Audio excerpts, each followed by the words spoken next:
Hello, nerds watching all over the internet. It is Thursday night. It is March 6th, and we're here for another exciting live edition of Wrestle Wrewind. Yahoo! That's right, folks. Another incredible Thursday night to talk about all those spectacular things happening in the world of pro wrestling. Matches, segments, title changes, surprise appearances, and more. And I am your host, Jose Casabona. I am also the host, the founder, executive producer, and content manager of The Ravens Flock. And on behalf of all of us on this channel, we appreciate all of you tuning in tonight.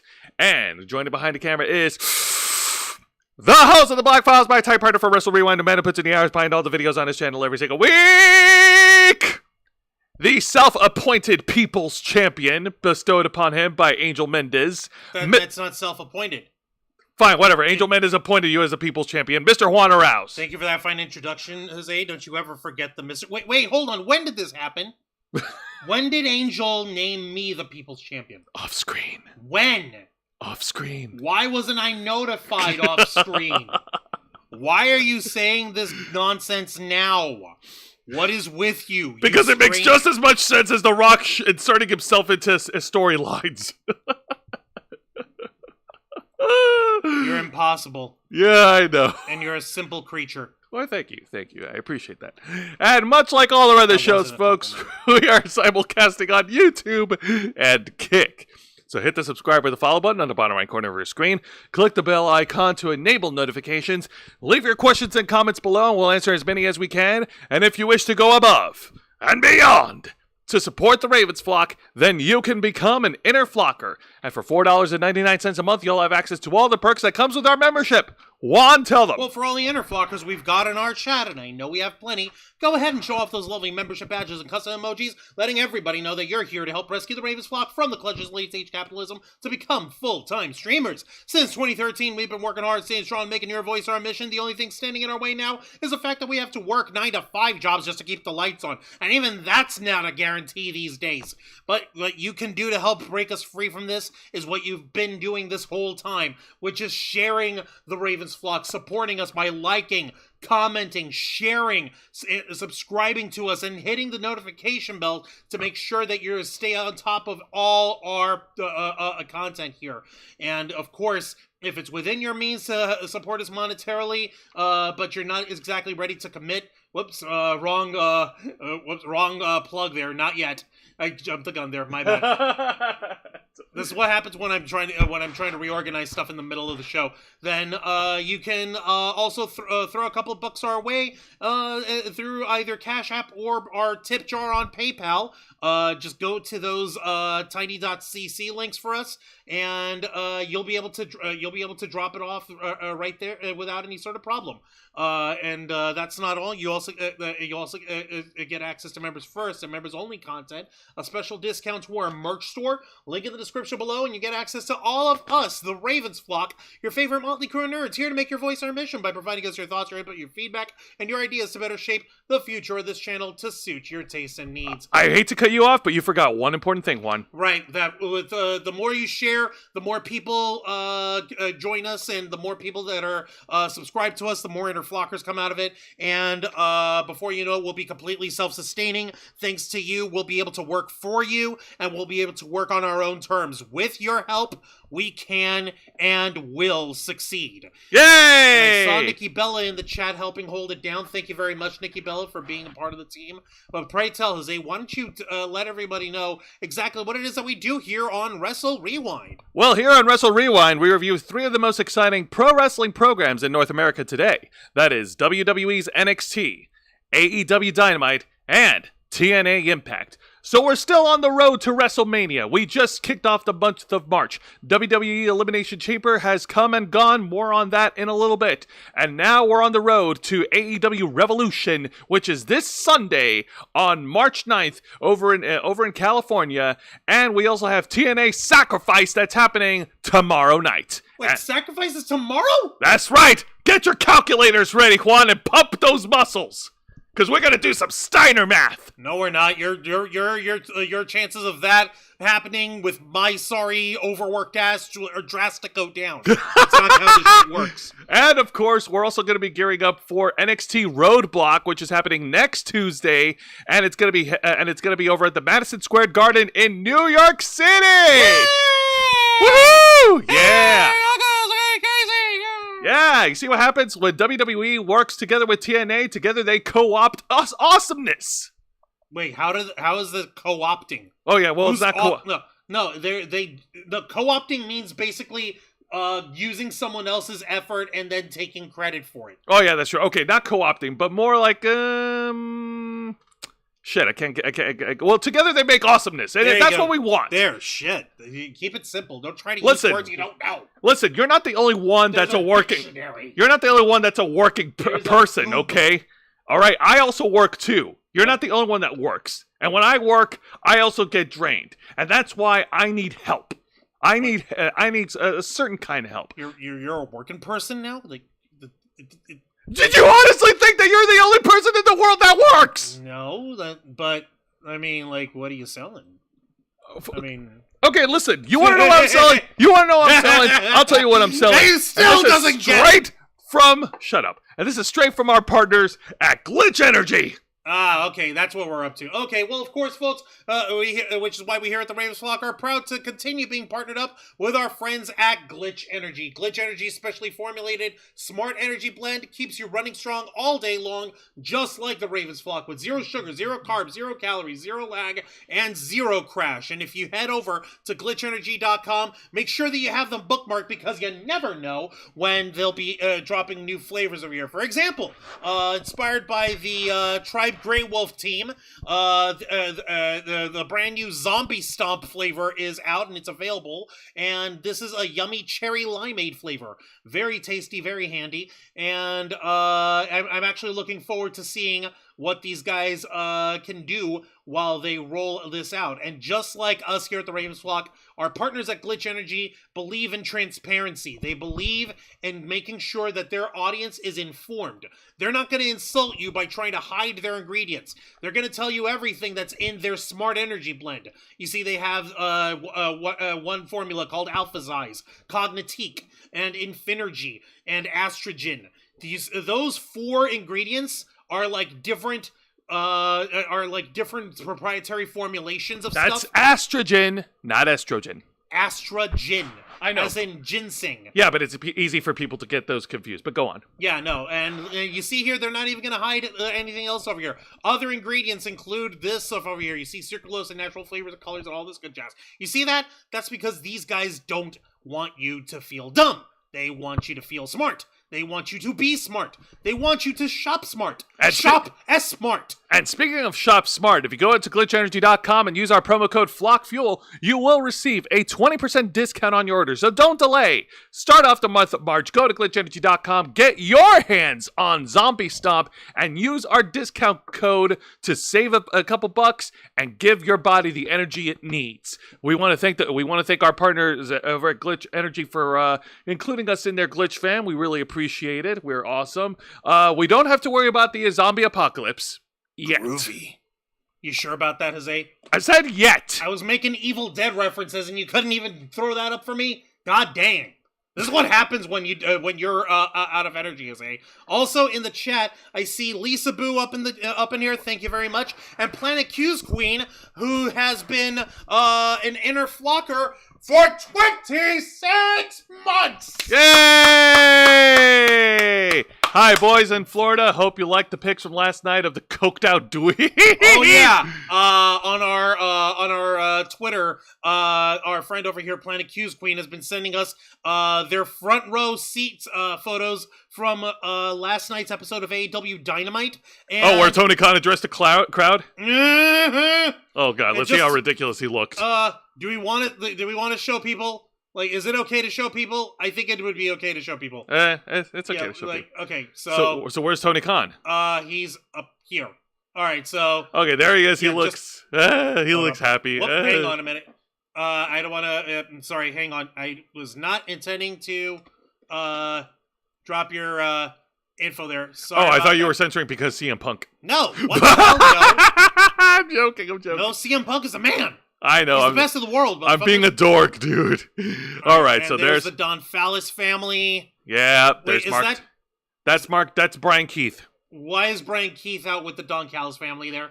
Because he's temporarily on loan from the Don Callis family, and if you're wondering why he's wearing yellow, maybe Jericho told him to wear his Lionheart gear. I don't know. I don't get it either. And there's Orange the mascot. Yep, the mascot. There's Orange Cassidy. I believe this is Swerve Strickland. That is Swerve wrestling in the main event, which we'll talk with. And there's more Mr. Cooked Out Dweeb right here. Talk to the hand because I'm the, I don't. The thing is, I don't talk to the hand because I'm not going to comment on that. It doesn't serve me. It doesn't serve me. Talk to the hand because I can't serve myself. It doesn't serve me. Anyways. It's great. And also, Aaron Teagle in the chat. How's it going here? Welcome to Wrestle Rewind. Aaron Teagle, what's up, bro? How you doing, man? Happy Thursday. What's up with you? How you been? By the way, Planet Q's queen, answer me this. Did Tony Khan get booed out of the building? Because I want to know that. Well, we're doing all right over here, Aaron Teagle. Thank you very much for that. And thank you again, Lisa Boo, for having been an inner flocker for 24 months! Yay! 2 years hit on there as an inner flocker. Unbelievable. All right, Aaron you. Teagle, if this is your first time on this channel, go ahead and hit the subscribe button, hit the like button, and click the notification bell to stay up to date on all of our content. Juan, let's go ahead and start things off by reviewing the main event segment, which has been hitting all the news sites. The main event segment of WWE's Elimination Chamber in Toronto. Juan, ring that bell. Don't mind if I do. Canadian style. Oh, wait, we can't. No. All right. Well, what do you mean Canadian style? I don't know. Anyways, oh my God. This is something we need to talk about. We really need to talk about this because, oh my God, everywhere on social, the world is blowing up. Blown away. Woo! This was one for the history books, folks. Where's the match?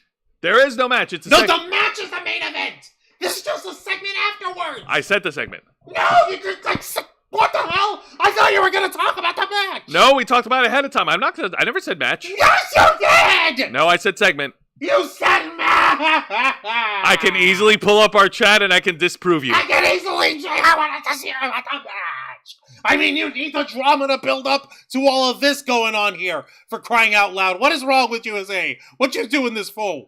Let's scream at you. Will Cody accept the final boss's offer? Yes, ever since The Rock came back.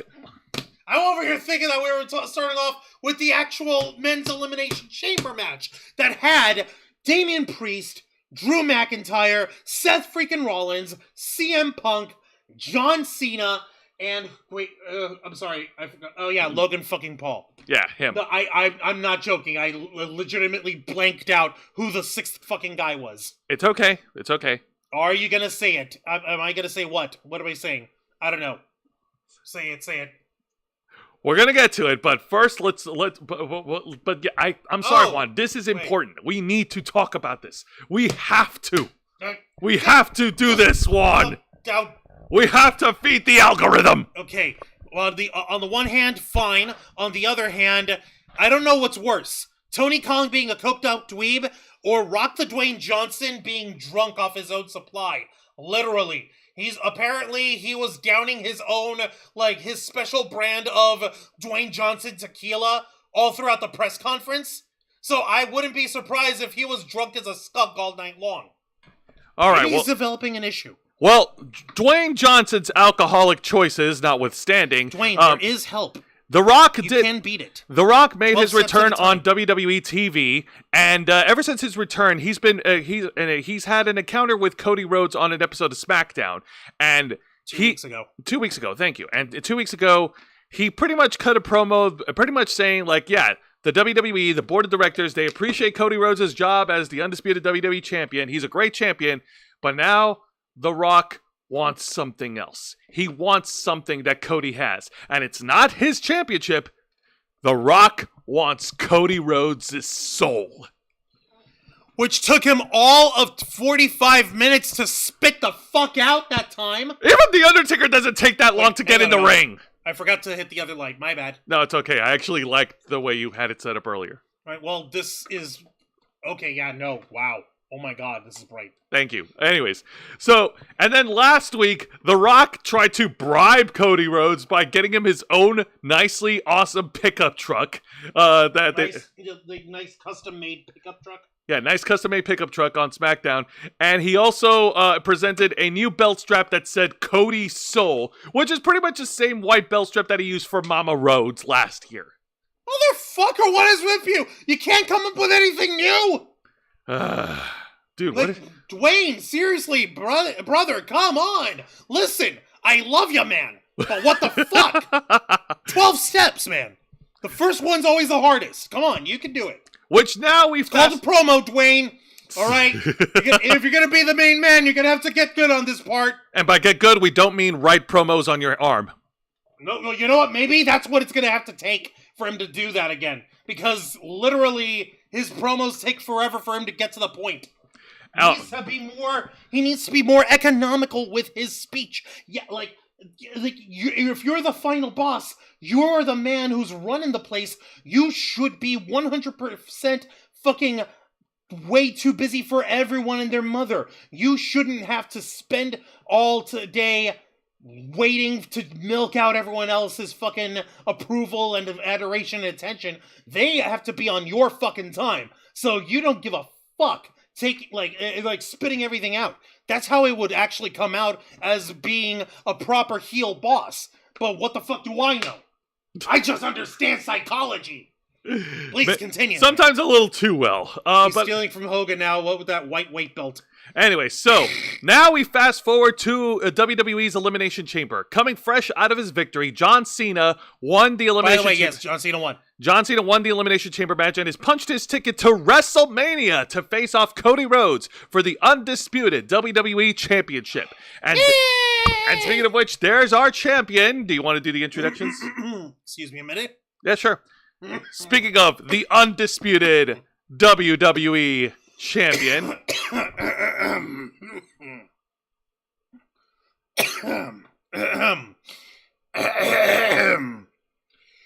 Cody!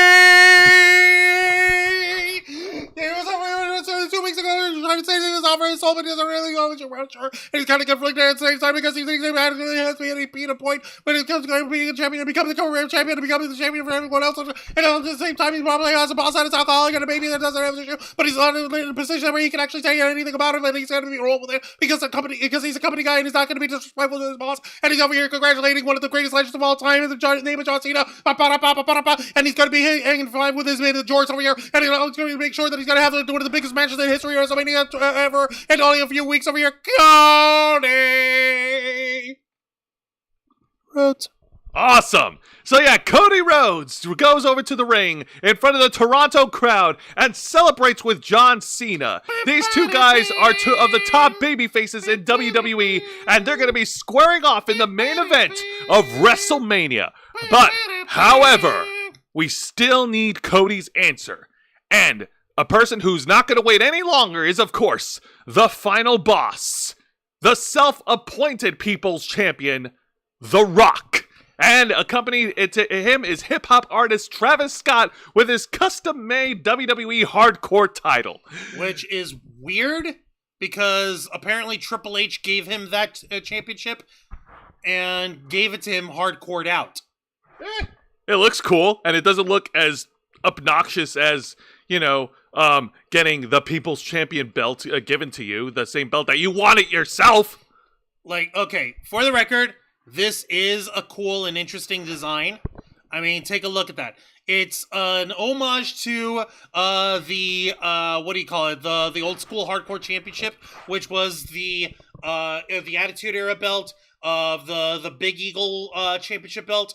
But for the Hardcore title, it was the belt before that, which was the Winged Eagle, and it was smashed up and put together with the duct tape, just like this and all that. And basically, that's what was done with Travis Scott's title here.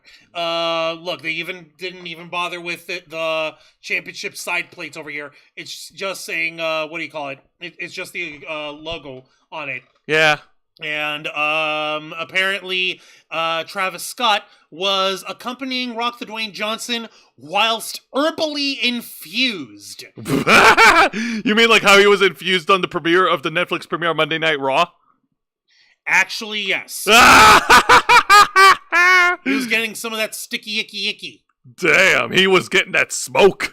No, he didn't want the smoke. He was the smoke. Oh. Smoking?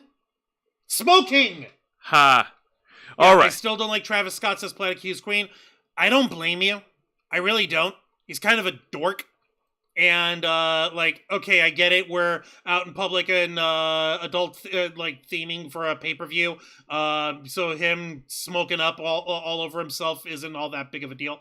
And but Planet Q's Queen also says, even Stephanie McMahon doesn't take 20 minutes to spit out promos as a heel. Yeah. No, yeah, you're right. Fucking Dwayne needs to tighten up. Well, then again, Dwayne is also trying to maximize his minutes. Who's in charge of HR? Bad touch.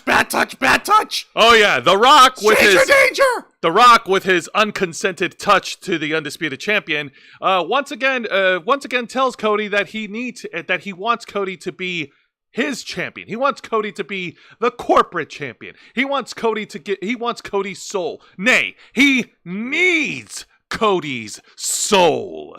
And he wants him to become their corporate champion and accept the offer. Because Cody needs an adult. Because if Cody doesn't accept the offer, then The Rock is then I'm trying to remember what The Rock said, but he said something about you do this and I will make every dream come true. No, I will make sure that all your wildest fantasies come true. But if you say no to me, then tonight that dream dies again. Yeah. Ow. Really? We're gonna bring up the old daddy thing with Dusty Rhodes? Like, how many fucking times do people bring up Rocky Johnson or High Chief Peter Maivia at Dwayne? Never. Not ever. But then again, in a couple months from now, we are coming up to the 10-year anniversary of the passing of Dusty Rhodes. So I guess that's why he had to bring it up. That's just my guessing. I could be reading too much into this, but the point is, The Rock wants Cody's soul. The Rock wants Cody to be the corporate champion. So Cody got on the mic and he said this: "I do not like his my soul. My soul does not belong to me."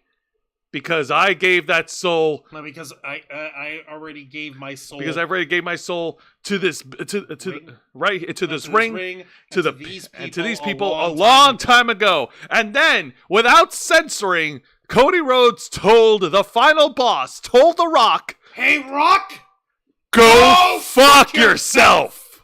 Oh! Hey. Holy shit! We get to drop F-bombs in WWE? No. It's an F-bomb. It's not an F-bomb. This is a precision F-strike. Because this is legitimately, if I know my history correctly, which I don't, the very first time in WWE live programming where the F-bomb was dropped without censorship in any way, shape, or form. Now, I remember WrestleMania 17. There was a lot of there was a lot of swearing that people were getting away with, but never an F-bomb. That is true. So, correct me if I'm wrong. If anyone out here knows if this was actually the first time it happened, please let me know. If not, tell us in the comments after this show is off the air. Oh, wait, hang on a minute. What about that one time in Survivor Series 2002 when Scott Steiner showed up and he said, "Give me that fucking mic," and they didn't censor that? No. That's accidental. Okay, fine. Never mind. That's not. Yeah. By the way, we're gonna come back to WrestleMania 17 in just a bit, but let's focus on this. So, Cody Rhodes dropping the precision F strike told The Rock off. John Cena, he's happy, and John Cena and Cody Rhodes are hugging it out because Cody did not sell out. Cody chose to be an honorable champion, and everybody in the WWE universe is celebrating. Hey up, Vicente Guerrero, welcome to Wrestle Rewind. Everyone is happy. Cody is happy. John Cena is happy. Toronto is happy. The fans are happy. That doesn't look like a happy Cena. That is the look of a man who is pissed off that somebody ate the last of his Fruity Pebbles. Unfortunately, you're right. You see what ended up happening here, and this is such a weird thing. Yeah, let's talk about how the Rock did it. We know what he did, but how he did it is so bizarre and it's so weird. Okay, so Rock the Dwayne Johnson went ahead, and while Cena was hugging Cody, and Cody had his back to the Rock, you see the Rock over here counting down with his hands, 3, 2, 1, and then the finger across the throat means death. Hey, he learned something from working with Batista. Wait, when did he have worked with Batista? Never. All right, well, he learned something from that Batista. Yeah, but the way he did it looks like he was trying to cut his own face off, like. Yeah, it's not up the facial thing. It's across the throat. It's not up this way. It's across this way. Get your stuff right. 12 steps, Dwayne. Okay? We're not going to judge you. We all love you. No one is ever going to look down on you for this. Just come correct. It'll be okay. We'll get you the help you deserve. Hook him up with DDP yoga. Oh my God. He doesn't need the physical therapy, but I'm pretty sure that DDP can help him out in the 12 steps program. Anyway. If anyone could do it, it's him. It's him. It's DDP. All right. So getting back to it. So yeah, John Cena puts on the meanest, baddest mugging face that we have seen, that we've only seen in instances when he is pissed off. But unfortunately for the undisputed champion, things took a drastic turn. Which started, unfortunately, you don't have a photo of the actual moment of it, where John Cena took Cody Rhodes to Dick Kick City. He unleashed his Bankai on Cody Rhodes' American Nightmares. All right? God damn. And it got worse from there. Yep, Started beating the crap out of Cody from that spot. Yep, John Cena started beating the crap out of Cody. He grabbed Cody's golden Rolex watch, and he used that as a weapon to bust him open to get heat. And I do have other pictures of the beatdown. Yeah, you have those except for the first shot that he took on him. It's okay. Right. So he took the gold wristwatch off of Cody's wrist and started using it as brass knuckles to beat the shit out of him. Yeah. Oh my God. And then things went from bad to worse, because now everybody's getting in on the beatdown. They stripped Cody of his shirt. Travis Scott laid out a real hit, hitting Cody in the back of the head, and Cody wasn't in the back of the head. It was at the ear, yeah, because Cody suffered an injury in the eardrum. Yeah. Which, what the fuck, Travis? Come on, man. Travis, look, from one person who partakes to another, fucking, you gotta remember, wrestling isn't real. You gotta remember to get working punches in. Even if you don't have you could still get color off of Cody. You just gotta fucking make the contact, make the punches look like they're big and hard and shit. Just reaching in and going full force. Yeah, dude, we're not asking you to seriously injure somebody, but we're also not asking you to punch in the air while you're looking in front of a Dark Order creeper. Exactly, Jesus. Yeah, you thought I forgot about that, huh? No, I did forget about it, and it reminded me, and I hate that I remember that now. So speaking of former AEW alumni, while Cody Rhodes is being held down by Cena and Travis Scott, The Rock pulls out Cody Soul's weight belt and starts whipping the shit out of him in the middle of the ring, and the entire pay-per-view ends with the final boss, The Rock, the number one contender, John Cena, and Travis Scott leaving the ring, mean mugging, and from the look on Travis's face, still high. Travis was on cloud fucking 9 the whole time. I guess Dwayne forgot his People's Championship belt, so he took the Cody Soul weight belt instead. What do you call it? Vicente was saying Cena's heel turn is still early on, but some YouTube wrestling report sites are already saying it's the best turn in wrestling. It's definitely an excellent turn because it was unexpected and it adds a new dimension to the WrestleMania picture. I'm not sure if I would say it's the best. It's up there. All right, nice to see the Doctor of Thugonomics come back, and Planet Q Screen. Like, that's the part that I hated. Travis Scott getting involved was so unnecessary. Yeah. Yeah. But yeah, you're not wrong. But let me chime in and give my thoughts on the heel turn. So, yes, like I said, a lot of folks are talking about it, still talking about it right now. In fact, shout out to Jon Stewart for actually bringing this segment up on The Daily Show on Monday when he was illustrating what happened between Donald Trump, J.D. Vance, and President Vladimir Zelensky. President Zelensky from Ukraine. Like, he used this scene to illustrate what happened, and it was so good. I guess Travis Scott's the one who counts as J.D. Vance. Yeah. Well, maybe. He did compare The Rock to being Vladimir Putin and John Cena to being Donald Trump. Yeah, and no. And Zelensky to being Cody. Yep. Yeah. Which is and he was using this beatdown as an example of what happened in that White House meeting where he basically dragged the shit out of Zelensky needlessly. It's so stupid. But anyways, getting back to Cena. I will agree that this is one of the biggest, greatest heel turns in wrestling history. Folks are comparing the heel turn to John Cena to the birth of the New World Order back in 1996. So where Hulk Hogan turned heel. When Hulk Hogan turned heel. Okay. And this is one I do agree that it's up there in that echelon. I will say one thing. We don't know whether or not if John Cena is going to be the Doctor of Thugonomics. We don't know if he's going to go back to classic basic Thugonomics John Cena. We don't know that until tomorrow night on SmackDown. So that's going to be an issue. Is it going to be John Cena reverting to Thugonomics, or is it going to be John Cena going corporate? Going corporate in his suits that he goes on every other presser with, the same blue plaid suits of doom? Vicente, now I want to see Travis Scott try that stiff punch shit in Japan, where strong style is the norm. Oh yeah, no, he potatoes someone in the head over there. They'll fucking mess him up. Murder Grandpa. Minoru Suzuki will chop his ass down. Yeah, no, he will chop him down so high he'll sober up.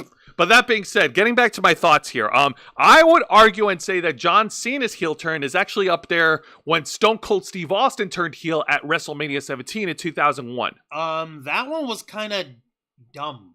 That one was dumb. Because, why Austin? Why? Because he was getting paranoid and he was going crazy and shit. Yeah. And then he joined up with Triple H. He had the 2-man power trip and all that mess. For the short term, it worked, and it was Austin's choice to turn heel. Well, it was still didn't work out the way they wanted. And Planet Q's Queen saying, I say it's more like Bret Hart turning heel in 1995.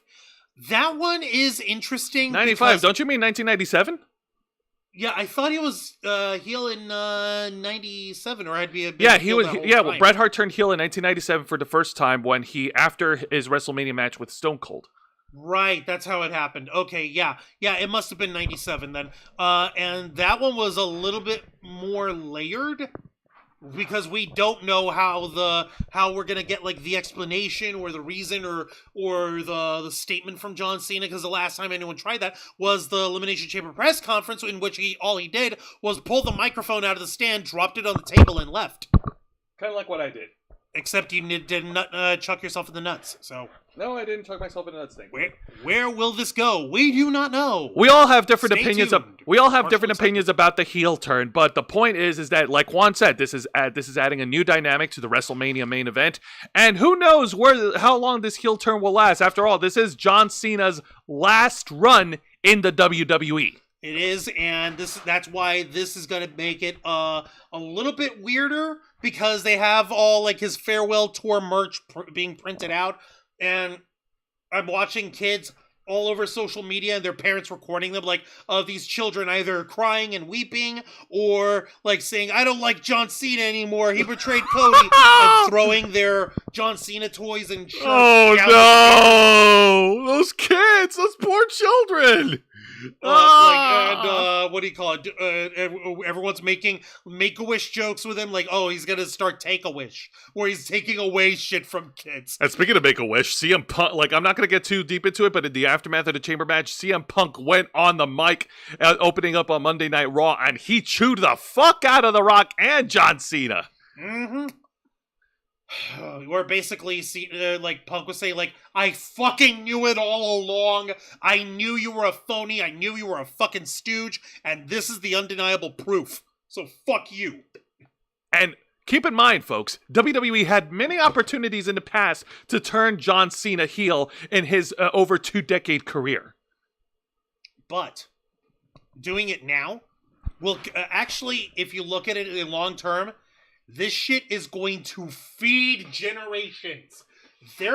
Cena's about to make Cody Rhodes the biggest fucking superhero in the history of ever. Forever. Forever! Yeah! Together. WWE. All right. So, now, let's go ahead and talk about this week's edition of WWE NXT, which is also their go-home show before their TV special, WWE Roadblock, which is next week. So, we start things off white, hot, and awesome with a brilliant tag team match, playa. Holla holla! Straight from the women's division, coming straight from SmackDown, the WWE Women's United States Champion, Chelsea Green! And her, bodyguard. What's the title that she bestowed on Piper Niven? I don't know. Herstory Security.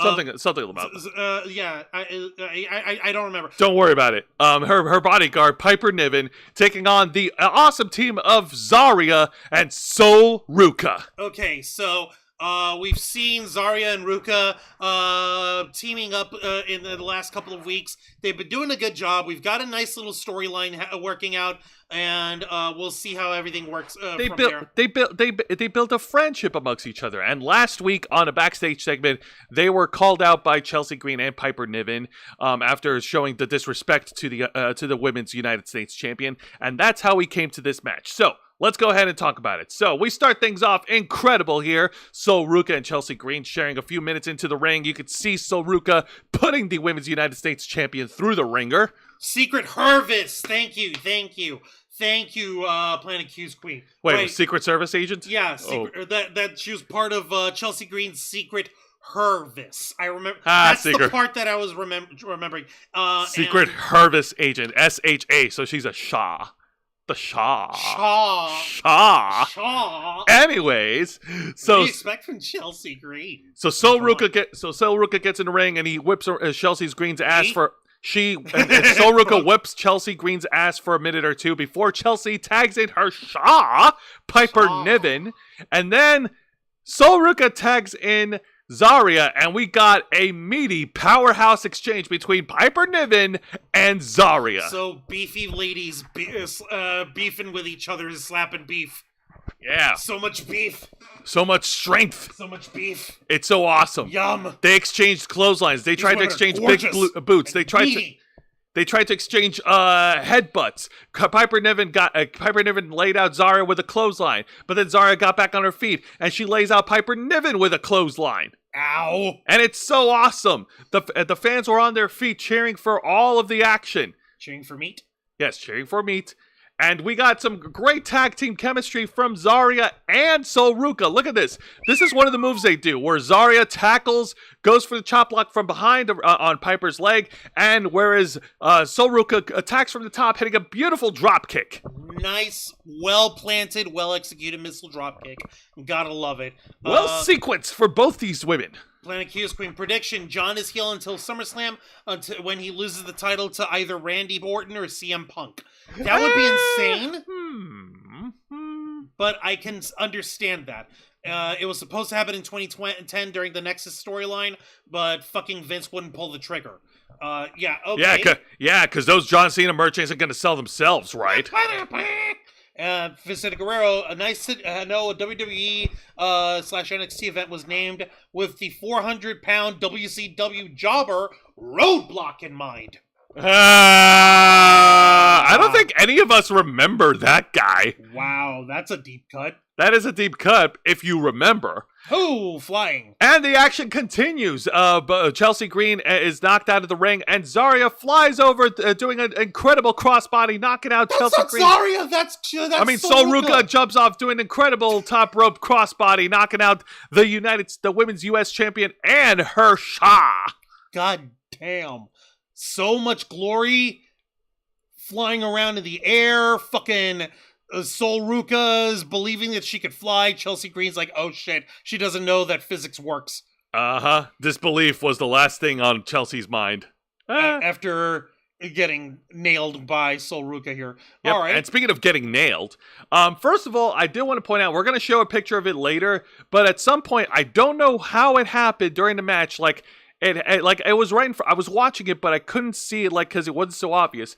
But Chelsea Green's nose got busted open during the match, and she started bleeding all over the place. I have actually captured a picture of it, which we're going to show later, but let's get to the match first. So speaking of getting nailed, Chelsea Green gets speared by Zarya, knocking her out cold in the middle of the ring. Ow. And then Zarya and Sol Ruka turned their attention towards Piper Niven, and they laid her out with their own custom variation of the Doomsday device, where instead of a jumping clothesline, Sol Ruka, at the top of the turnbuckle, she does a flying moonsault, while Zarya has Chelsea Green elevated in the air. Oh my god, that is so fucking cool! And then after Zarya laid out an F5 on Piper Niven, dropping her onto Chelsea Green, Sol Ruka went for the Soul Snatcher to pick up the win for her team. Your winners, Zarya and Sol Ruka. Shit! That is fucking beautiful. Oh my lord. All right, gotta love it. We got flying around. We've got women, beefy women beefing with each other with beef. And we also got an unintentional callback to the hot mess gimmick. Oh, man. Okay, for real though, oh my lord. I hope she's okay, because Jesus Christ, that looks brutal. Oh, no, she's fine. She actually made a tweet about it on social media. I don't know if you saw it, where she, officially banned... she's like, take this photo down! Something like down now. Something like that. And Matt Cardona was tweeting about it in concern for her, Hey, babe, you all right? Take that photo down. It's horrible. Don't look at me. Wah. Yeah, I gotta love that shit. It's that prissy diva prima donna shit out of Chelsea Green that she fills that role. She's perfectly. She's a mid-2000s diva in 2025. Let's put it that way. No, who could work like a motherfucker in 2025. Yes. You gotta remember, Chelsea Green may play diva, but she's a fucking wrestling workhorse. That is true. And speaking of workhorses, we're going to get to the exciting match of the night to try to keep up with the same momentum as the opening match here. An incredible one-on-one contest between Kalani Jordan and Jada Parker. Now, these two women have been beefing for weeks. Jada Parker has called out Kalani Jordan several times, calling her pretty much calling her out for not being tough enough, for not being tough, for being too what's the word? Timid, I want to say. Not exactly in those words, but you get what I'm getting at, right? I get what you mean. She's basically saying calling her out, Kalani Jordan, of being just a little sister. Oh, wow. Fucking seriously? Yeah, and Kalani Jordan, for the past couple of weeks, she's been more aggressive. She's been more intense in the ring, showing a little bit more of her ferocity, showing a little bit more of not exactly heel, but she's showing more ruthless aggression. Ha! I see what you did there. Why, thank you. Nikki Bella, Cena sold out as a heel. Well, we don't know what his purpose on it all was. And Vincent Segura said that I did see a semi-recent interview with Roadblock, and the guy lost tons of weight for his overall health. Same for Pogo the Clown of old XPW. Neither guy is 4 bills now. All right, that's a relief. That's a relief. That's always good. That's always good. But now let's get to the grudge match. So, Kalani Jordan versus Jada Parker. Let's do this. All right, so... how do we start things off? Oh, shit. We start things off brilliantly. Kalani Jordan, relying on her acrobatic ability, uses a series of reversals, a series of arm drags and takedowns against Jada Parker. And we see her executing a devastating front drop kick, knocking down Jada Parker in the middle of the ring. And of course, Jada Parker has her own flurry of offense. Of course, goes in for her series of strikes and using her hip, of course, as a weapon that she's been using since debuting on NXT. The Hypnotic, which I'm not gonna lie, that's a cool finishing name. She hasn't used the Hypnotic yet. And when I saw this match, I thought that Jada Parker had a wardrobe malfunction because I'm trying not to get perverted here, but one of her cheeks was exposed and the other was not. I'm like, oh no, never mind. That was intended. That was her. That's how her outfit's designed. Okay, yeah, that's her outfit's designed. Jada Parker, of course, after grounding Kalani Jordan, was able to gain the upper hand in this match until Kalani Jordan had a comeback, a series of moves, and then she hits a devastating avalanche Spanish fly from the top turnbuckle. God damn these women! But however, despite all her efforts, it was all for naught. Jada Parker was able to get her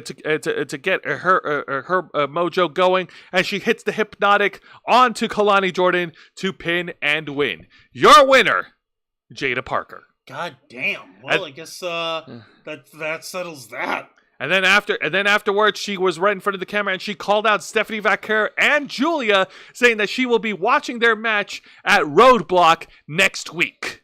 Oh. She's looking to scrap hard, is she? Oh, yes. She's feeling herself, and all of a sudden thinking, "Oh shit, I'm gonna need to fucking go ahead and get me some championship gold." Motherfucker. Oh yeah. So yeah, great women's match, great women's wrestling all around. So far, we're doing good. We're on the right track, Juan. Indeed, we are. All right. So this is a promising start to a promising night. And speaking of promising, we get an exciting in-ring segment from the TNA World Tag Team Champions, the Hardy Boys. Matt and Jeff have returned to a WWE ring for the first time as TNA World Tag Team Champions. And this is quite simply wonderful! Yes! Although he's not being broken or woken. And Jeff isn't being Brother Nero. But they're just being Hardys. At least Jeff is not being Will-O-the-Wisp. So anyway, so the Hardy Boys. You had to bring that up, didn't you? I had to. Hey, listen, if Vicente Guerrero is going to cut deep with these old WCW names we can't remember, I'm going to cut deep too with TNA, damn it. Wow. And speaking of TNA, so getting back to the Hardy Boys, the fans over at the WWE Performance Center give an incredible ovation welcoming the Hardys back to the WWE. And they got on the mic and cut an incredible babyface promo.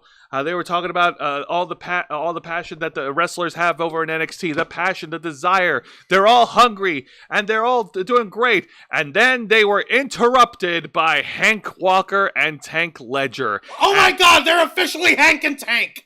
Hank and Tank. Motherfuckers, give me my money, Paul. Give me my fucking money, Shawn Michaels. You sons of bitches. Careful, Juan. He'll super kick you out of nowhere. I would like to see him try. His ass is old. He can't lift that leg no more. He's sitting behind a desk. It took him 20 years, but he finally figured out how to work a computer. It's depressing. It's hilarious. But Wancho, he's not a dick like Tony Khan. Screwing people is literally Shawn Michaels' MO. But yeah, no, he still owes me that fucking money. So Hank and Tank, first of all, they got booed vociferously by the fans for interrupting the Hardy Boys as they were in the middle of their promo, because that's exactly what they did. They interrupted. The fans hated it, and they gave him Dominic Mysterio levels of booing. Whoa. They gave him Ricochet levels of booing. Careful, Jose. Let's not say things we can't take back, okay? And Hank and Tank, pretty fucking high. You sure about that? And Hank and Tank, they did their best. They tried to keep it together. They were trying to ask for advice from the Hardy Boys on how they could succeed as a tag team. And it's not going over very well when the fans are booing you for interrupting a homecoming moment for one of WWE's greatest tag teams of all time. Like, quite simply, the best. They are the fucking best. Well, it's a three-way tie between them, the Dudley Boys, and Edge and Christian. Yes. But that's outside the point. What the hell is this? Oh, yeah. And then the two teams were interrupted by Josh Briggs and his tag partner, who flew in all the way from Pro Wrestling Noah in Tokyo, Japan. Let me look up the name, because I had it. I know his last name is Inamura, but I don't know his first name. Oh my lord. No, it's okay. It's okay. I got this, guys. Uh-huh. Watch this. Here we go. Yoshiki Inamura. Hell yeah. Eat it, Juan. Your computer is too slow. No, I was slow. Yoshiki Inamura. Oh! Okay, so, from Pro Wrestling Noah, Yoshiki Inamura teaming up with fucking... With Josh Briggs, because WWE also has a partnership with Pro Wrestling Noah. Okay, cool. Yeah, just to match AEW's partnership with New Japan, but better. So Josh Briggs got on the mic and he cuts a promo against Hank and Tank. He pretty much calls him. Dunks Hank and Tank during this promo segment, and he says that if you want to succeed in this business, then you got to stop acting like a bunch of damsel in distresses and stop waiting for people like the Hardy Boys to come to your aid or to come to your rescue. Boo! And the fans hated it. The fans did not like it, and so Hank and Tank, they responded in the kindest way that wrestlers can respond when being trash talked to. So I took that personally. So they took it personally. They did a series of cannonball dives, and they started fighting amongst Hank and Tank. And then, I kid you not, during this, this is where the segment floundered, but started to pick back up, because then, out of nowhere, the NXT Tag Team Champions Fraxium, they just randomly materialized right behind the Hardys. What? Which prompted Matt Hardy to say, Fraxium, I knew you'd come. Ah, yes. Wonderful. It may not be 100% broken, but I'll take it. I'm a fucking dork like that. He may not be 100%. He may not be 100% broken, but he got the WWE Universe definitely woken. Ha. And the whole segment ends with Fraxium and the Hardys just excited for their upcoming tag match at Roadblock for the TNA World Tag Titles. Wait, did those guys, the other two, the teams just fucking leave? They brawled elsewhere. They just brawled back to up the ramp and back through the stage. Yeah. Fucking what? And we end the segment with both the Hardys and Fraxium standing face to face. They're gonna be squaring off next week. Yeah, and then it's still weird, but like, you know what? This works for me. This segment was great. It got a little clunky and it got a little unnecessary with Hank and Tank getting involved, because the fans certainly let them know how they felt about that. Well, like, here's the thing though.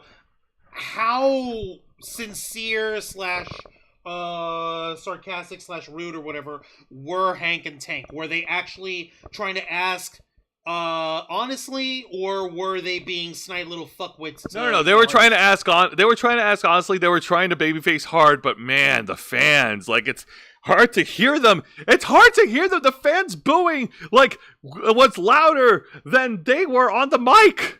It's like, excuse me, it's not your turn right now. We have Hardys.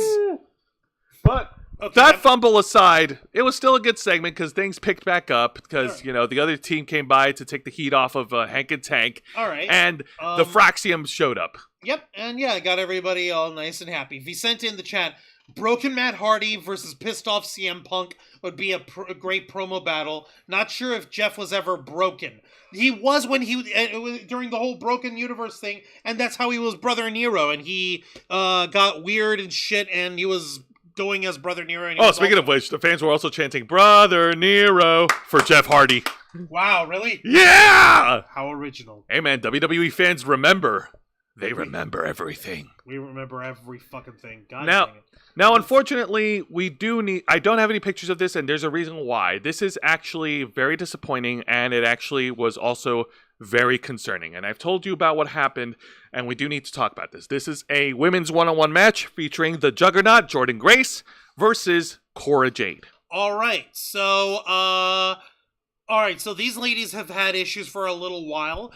On last week's segment on NXT, you're gonna need to explain hard to me how this segment underwhelms or disappoints you. Let me explain. Yes. So in an earlier backstage segment, Jordan Grace spoke with the NXT general manager Ava, and then Cora Jade interrupted their conversation, and Jordan Grace didn't take kindly to that. There was a back and forth between the two, and that's how we got the match. So in the first couple minutes of the match, before they went to commercial break, Jordan Grace and Cora Jade, they were squaring up. They were putting on a great wrestling match, and before we went to commercial break, Cora Jade had the advantage. She was doing pretty good against Jordan Grace. But when we came back from commercial break, something happened, and I don't know what exactly happened, but the match was stopped because Cora Jade has seriously hurt herself during the match during commercial break, and the referees and officials were tending to Cora Jade, and they awarded Jordan Grace the win. Okay, so they threw the match out, but they awarded the win to Grace. Yes. I now, would imagine that if this was a circumstance where Cora Jade is legitimately hurt or whatever, that you'd throw it out and make it a no contest. But that's just my opinion over here. What exactly was it that happened to Cora Jade? Okay, so many fans speculated on Cora Jade re-injuring her recently repaired torn ACL. She went ahead and disproved that shit right away. Yeah, it was later revealed that it was actually a head injury that she sustained during the match. However, and she even tweeted out on Twitter saying that her knees were good and that she had merely been rocked. Fightful Select reports that was exactly the case. That it was just poor timing for Cora Jade. Like she got rocked in the middle of the match, not concussion levels of rocked, but if it wasn't concussion levels of rocked, then she could have more likely been able to continue the match. If we had to stop the match and throw it out and just hand Jordan Grace the win on there, you'd think that that's fucking concussion worthy. Actually, no. Yeah, I'm reading more information about it that it is concussion related. So I fucking said so. I do apologize. So yeah. No, you're okay. I'm over here. They're like, no, that doesn't make any sense. If it was an issue, it would be a concussion. Here's what Cora Jade tweeted out on March 4th after NXT went off the air. She said, "Got rocked for a second, but my knees are all good." Parentheses, decent skull face emoji. Thanks for the concern. Okay, so she says she's okay, and she'll try to walk it off, I guess. We do really hope that Cora Jade maintains her good health. For goodness sake, be careful, girl. You've got a match coming up tomorrow night on Sacrifice. So what exactly is your beef with this match? I don't have a beef. I just think like this was very underwhelming because it almost led to a serious injury, and they had to call the match off, and I don't like seeing professional wrestlers getting injured or getting concussed. I mean, nobody does, but at the same time, it's not like the match itself was no, bad, the match itself wasn't bad. It was just unfortunate that it had to be called out because of cut short because of a near injury. Okay. Okay, now you're making sense. Thank you, and I appreciate that. Now let's get to the really underwhelming segment. This got it had a good start, but then things got a little sloppy near the end. And it is a split screen interview segment between All Ego Ethan Page and the young OG Javon Evans. All right. So these two guys. I was gonna say we know that these two guys have been on the outs for a while. And we also know that we have two competing styles of working over here. So how did this burn out for you? All right, so these two guys have a scheduled New York street fight next week at Roadblock, because New York City. Despite the fact that they had an unsanctioned match recently, I believe it was on Vengeance Day, last month. Either on Vengeance Day or some point at NXT, but the point is they had an unsanctioned match, and now they have a street fight coming up, and they tried to sell this promo of how it all started. Ethan Page said that it all started back over when WWE was in Massachusetts, and he had and Ethan Page had no direction for the NXT Championship, and that he lost his smile, and that Javon Evans dared to talk to him, and tried to tell him how to be a good wrestler, and more importantly, more scathing to Ethan Page is when Javon Evans, the young 20-year-old, tried to tell him on how to be a good parent to his family. And that's where Ethan Page thought that Javon Evans crossed the line, no pun intended, and Ethan Page did what Ethan Page did and busted his jaw. How did he bust his jaw if this was a remote interview? He busted. No, back when they were in Massachusetts. Oh, my bad. Yeah. You gotta pay attention, man. You didn't say that part, though. I did say that part. No, you didn't. Yes, I did. So Javon Evans, he spoke. Yeah, he talked about this match, and he's actually hyped up for the street fight match because there's going to be nothing holding back Javon Evans and nothing holding back Ethan Page. And then when the Vic Joseph tried to get the final thoughts on both these guys, both these guys just started yelling at each other, just started trash talking to each other, and we can't figure out what the fuck the other was saying. And that's where I think they lost me, because they just ended up yelling at each other. The fuck? Yeah. And it would have been cool if we saw one of the two party members run up to the other person from their other interviewing booth, and they had a little bit of a brawl to build up more intrigue, but instead we got the shouting contest to end the split-screen interview segment. What? Yeah. It's so That's weird. it? I'm about ready for Ethan Page to move on from Javon Evans already and get back on the NXT championship picture. Come on, man. He accidentally became champion. He literally tripped on himself and became champion. Wait, you think I forgot that shit? I didn't fucking forget, motherfuckers. Sandy Guerrero in the chat. Sad for Cora Jade if she is legit injured again. Sounds like more of an off moment is all. Yeah, I think that's what it is. I don't think that it was she actually got a concussion. It was concussion related, but from what she's tweeted out, she seemed fine. And we saw that was a taping of TNA Impact, so that doesn't count. But the point is, she's gonna be okay, and we'll see how she is tomorrow night. But now it's time for the main event. This is a one-on-one contest for the NXT North American Championship as the defending champion, Tony D'Angelo, Agabaguli, the Don of NXT, Agabaguli, the Italiano, the toughest guy, and family up in there. The toughest man on the streets. He's the one he's the biggest one of them all. He's the top. It's all about the family. It's all about the business. The Bison is just taking care of their own thing up in there. Yeah, I can totally understand that. Boppity boopity boppy boopy beepity boopity bop. Boppity fucking boopy. Beepity fucking boopity bop, fucker. Watch it, guys. Juan's boppiting really hard.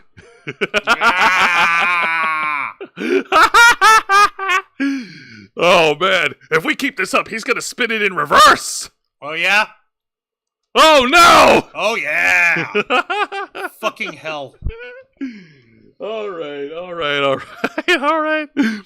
So, the story of this match is that a couple of weeks ago on NXT, Tony D'Angelo, after successfully defending the North American title against Ridge Holland in a steel cage match, Tony D'Angelo suffered a gang assault by Sean Spears and his new faction after Izzy Dame betrayed the Don of NXT, and they were targeting the lower back of Tony D'Angelo. And for many weeks, fans were wondering if Tony D'Angelo is 100%, if his lower back is cleared, and if he's able to defend the championship. And he was, and bless Tony D'Angelo, but that man is a stubborn mule. He went to take the fight against Sean Spears, regardless of the condition of his lower back. We still don't have the name of the new faction, though. No, we don't. What the fuck? Oh, God. So Tony D'Angelo trying to fight off against the opposition, fight off against the odds, fight through the pain, and he takes the fight to the perfect 10 in the middle of the ring. And Vic Joseph actually pointed this out on commentary that this is a young man's game, and that in all the years spent in WWE, Sean Spears has never won a single WWE championship. Way to make him feel old, Vic. Wow, fucker. Jesus, that was scathing. What the fuck? Seriously? Even AEW didn't do that. Seriously? But regardless, Sean Spears, while continues to focus his attention on the lower back, as you can see here, he hits a hip drop, dropping his weight onto Tony D'Angelo's lower back, continuing the pressure, continuing to add stress to the lumbar area of the Don. Ow. But the That Don does not look fun. No, it don't look fun at all. But the Don was not going to back down. The fighting champion continues on, and he tries to hit a great comeback, hitting Sean Spears with clothesline after what the fuck? I wasn't trying to do that. I was trying to click on the thing. Hang on. Where is it? I just had it. Scroll down. Scroll up. Okay, there we go. There we go, right there. Yep. Yeah, this is what I was up to. Sheesh, So Tony D'Angelo hits a comeback, hits a series of clotheslines. He then hits the forget about it move, but Sean Spears was able to kick out after 2. And then Sean Spears regains his momentum, not only to add pressure, but to pay homage to Bret the Hitman Hart. Sean Spears locks in the sharpshooter onto Tony D'Angelo to try to force a submission win. No! But Tony D'Angelo would not give up. Tony D'Angelo was able to power out of the sharpshooter, and then we get some ringside chaos. Oh, no. Oh, yes. The D'Angelo family started brawling with the Perfect 10 family, because we don't have a name for them yet. You can see here Adriana Rizzo leaping off the steel steps and jumping, is he dame? God damn. Yep. And earlier in the match, Sean Spears was trying to get a steel chair into the ring, but the referee was not having it. So Sean Spears, I don't have a picture of it, but follow along with me when I talk. Sean Spears left the steel chair at ringside on the floor. Tony D'Angelo was trying to go back, was brawling with to help with the D'Angelo family, and was brawling with them and brawling with Spears' family. And then he tries to go back up to the ring apron. Stax was brawling with one of the other guys in the family, in Sean Spears' family, and then Stax hit the ropes, accidentally knocked off Tony D'Angelo, and Tony D'Angelo fell back first onto the steel chair that was on the floor. Fuck! So after that unintentional misfire from the underboss of NXT, Sean Spears capitalized and hits the C4 onto Tony D'Angelo, but Tony D'Angelo was able to kick out after 2. And then in the final seconds of the match, Tony D'Angelo tried to go for the Farouk Spinebuster, but his back finally gave out. No. So Sean Spears took advantage, and he was able to roll up Tony D'Angelo for the pin. And he was able to steal the victory from the Dawn of NXT. Your winner and new NXT North American Champion, Perfect 10, Sean Spears. His first championship in his WWE career. Motherfucker. Well, first off, congratulations to Sean Spears. Took you long enough. But seriously, motherfucker, the D'Angelo family got their gabagoolies rustled around the gobbly-gobbly. Oh man. Lord. That was such good shit, though. Oh my god, that is so wrecked. So now, man. So how's the D'Angelo family gonna take care of this, man? I don't know how they're going to be able to regroup from this. I'm guessing that there's going to be some sort of tension between Tony D and Stax in the upcoming weeks. And as for Sean Spears, he has begun his reign as the North American champion, and this man is going to defend the title against any and all opposition. And regardless of how things shake up, you can always bet that Sean Spears will put on a perfect performance. Ha! Ridiculous. I don't believe this shit. I'm over here pissed off on behalf of the D'Angelo family. I don't want to see the Gabagoolies losing their boppity boopies up in here. This is some bullshit. Unbelievable. In the chat, Vicente Guerrero, accidental win, Juancho brought up, happens to Ringmaster Steve Austin in the 1996 Royal Rumble. Rikishi had accidentally eliminated him due to Kish having so much oil on him. Steve Austin could not grab the top rope in time to stop his elimination, and that wasn't supposed to happen yet. Oh my god. Oh man. I don't remember that, but damn, bro, that sucked. Oh man, that's gotta be embarrassing. So, yeah, that was NXT, and now we're going to shift things over to this week's edition of AEW Dynamite. Like the fuse hit the boom, Dynamite! And this is the go-home show of AEW Dynamite before their pay-per-view event, AEW Revolution. Yay, let's see where we're how we're going to start things off over here and hope that the land of the midgets and the land of the coked out dweeb doesn't disappoint. So, we start things off with a one-on-one contract signing to make their match official as Swerve Strickland joins Ricochet in the middle of the ring, and the contract signing is moderated by Tony Schiavone, who is not a part of the commentary team, I guess, not anymore. I guess they demoted him to just being a random interviewer now. Does he even stick around? He does stick around, yes. Are you sure? Because most of the time, when Tony Schiavone gets brought into the fucking into the ring, 5 seconds later he's fucking gone. So I don't know about you, but that doesn't really pass the smell test with me here. No. Thankfully that didn't happen. All I'm saying is just, what the fuck, man. What the fuck, indeed. Yeah, no, they replaced Tony Schiavone with Ian Riccaboni from Ring of Honor. But anyways, so getting back to it, so Ricochet, both men are in the middle of the ring, and Swerve signed the contract first. Then Ricochet got on the mic, and he first took a shot at having Prince Nana's legendary embassy robe, which he didn't bring him with him in the ring, but he said that after Revolution he's going to make some changes. He's going to make some modifications to it, which angered Prince Nana, but not to the point of physicality yet. And then Swerve Strickland just continued to run down, and then Ricochet continued to run down Swerve Strickland, pretty much mentioning that Swerve started all this when he decided to pick on Ricochet, and then Ricochet responded accordingly, and that he's going to move on to bigger and better things and become the AEW World Champion. Swerve, having heard enough, got on the mic, and it took him a little bit. He looked like he was struggling with his words, but he was able to find his footing. He said that he was going to expose Ricochet for what he truly is, and he did just that. And at Revolution, and I swear to God, I sent Juan the quote on Instagram, and I'm going to read it off word for word.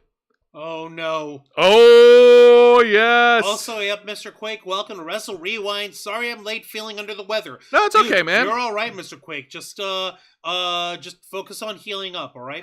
Petty Sean Spears. You mean Petty 10 Sean Spears? Oh!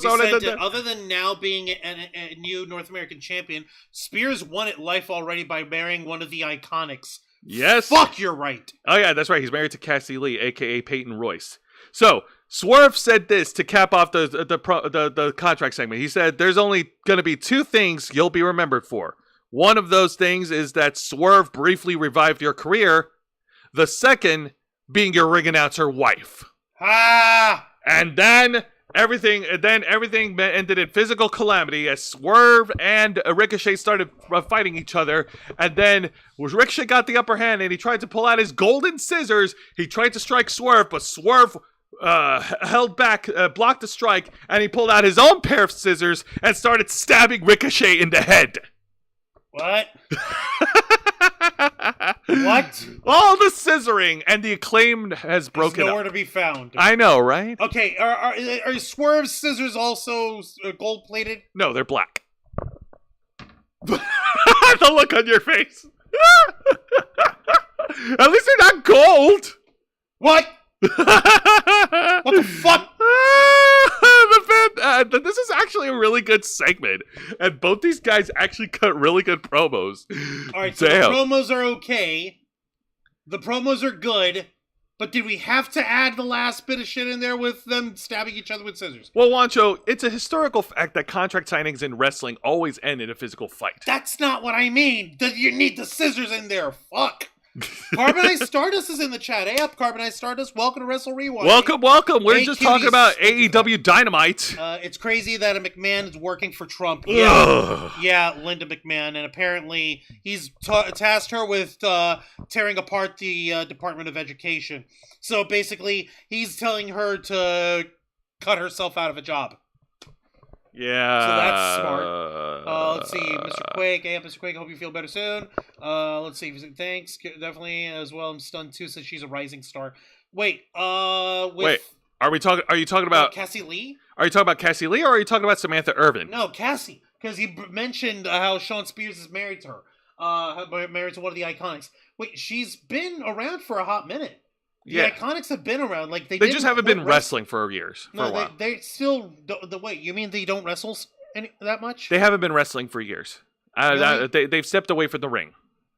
I could have sworn that they're still wrestling, like just like in smaller indie shows in Australia at home. No, it's okay. And Carbonite Citus, you are fine. It's okay to be a political pest on the threads. You're fine. Because we were just briefly talking about how Jon Stewart compared the John Cena heel turn to illustrate... Use it as the analogy for Donald Trump's embarrassing meeting with Vladimir Zelensky. Yep.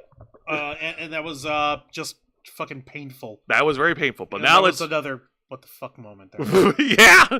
Except replace Tony's face with Juan's face. So... let's go ahead and move on because we're gonna get to the exciting match of the night. Oh wait, Carbonite said I need a wrestler who's Canadian and is named like Super Moose or something. We've got Moose, but is he Canadian? No, he's not even part Canadian. Sean Spears is Canadian. Yeah, he is. He's from Niagara Falls. Sorry to understand. Oh yeah, lots of kids are still sad. Yeah, there's kids who are so pissed off and sad and like angry. Like he's not my hero anymore. Yeah, if Superman was evil, yeah, that's how we get Homelander. Yeah, all right. Let's see. But Lillian Garcia was on NXT, was cool, but weird at the same time. Yeah, I guess. All right, but now to the exciting match of the night: a one-on-one contest between the former WWE champion, the Rated R Superstar, versus Wheeler. Say it. Say it.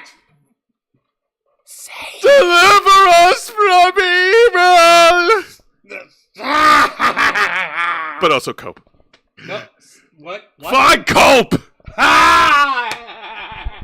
You're looking at him stop you on your toes. You do and you'll fucking find out. That's a fuck around. So Rated R Superstar Adam Copeland, or Cope, goes up against 1/3 of the AEW World Trios Champions, Wheeler Yuta. So at this point, Adam Copeland has systematically taken out every member of the Death Riders, save for Jon Moxley and Wheeler Yuta. And now he's got a chance to square off against. Wait, did he manage to nail what's her face, Marina Shafir? Jay White did. Wait, no.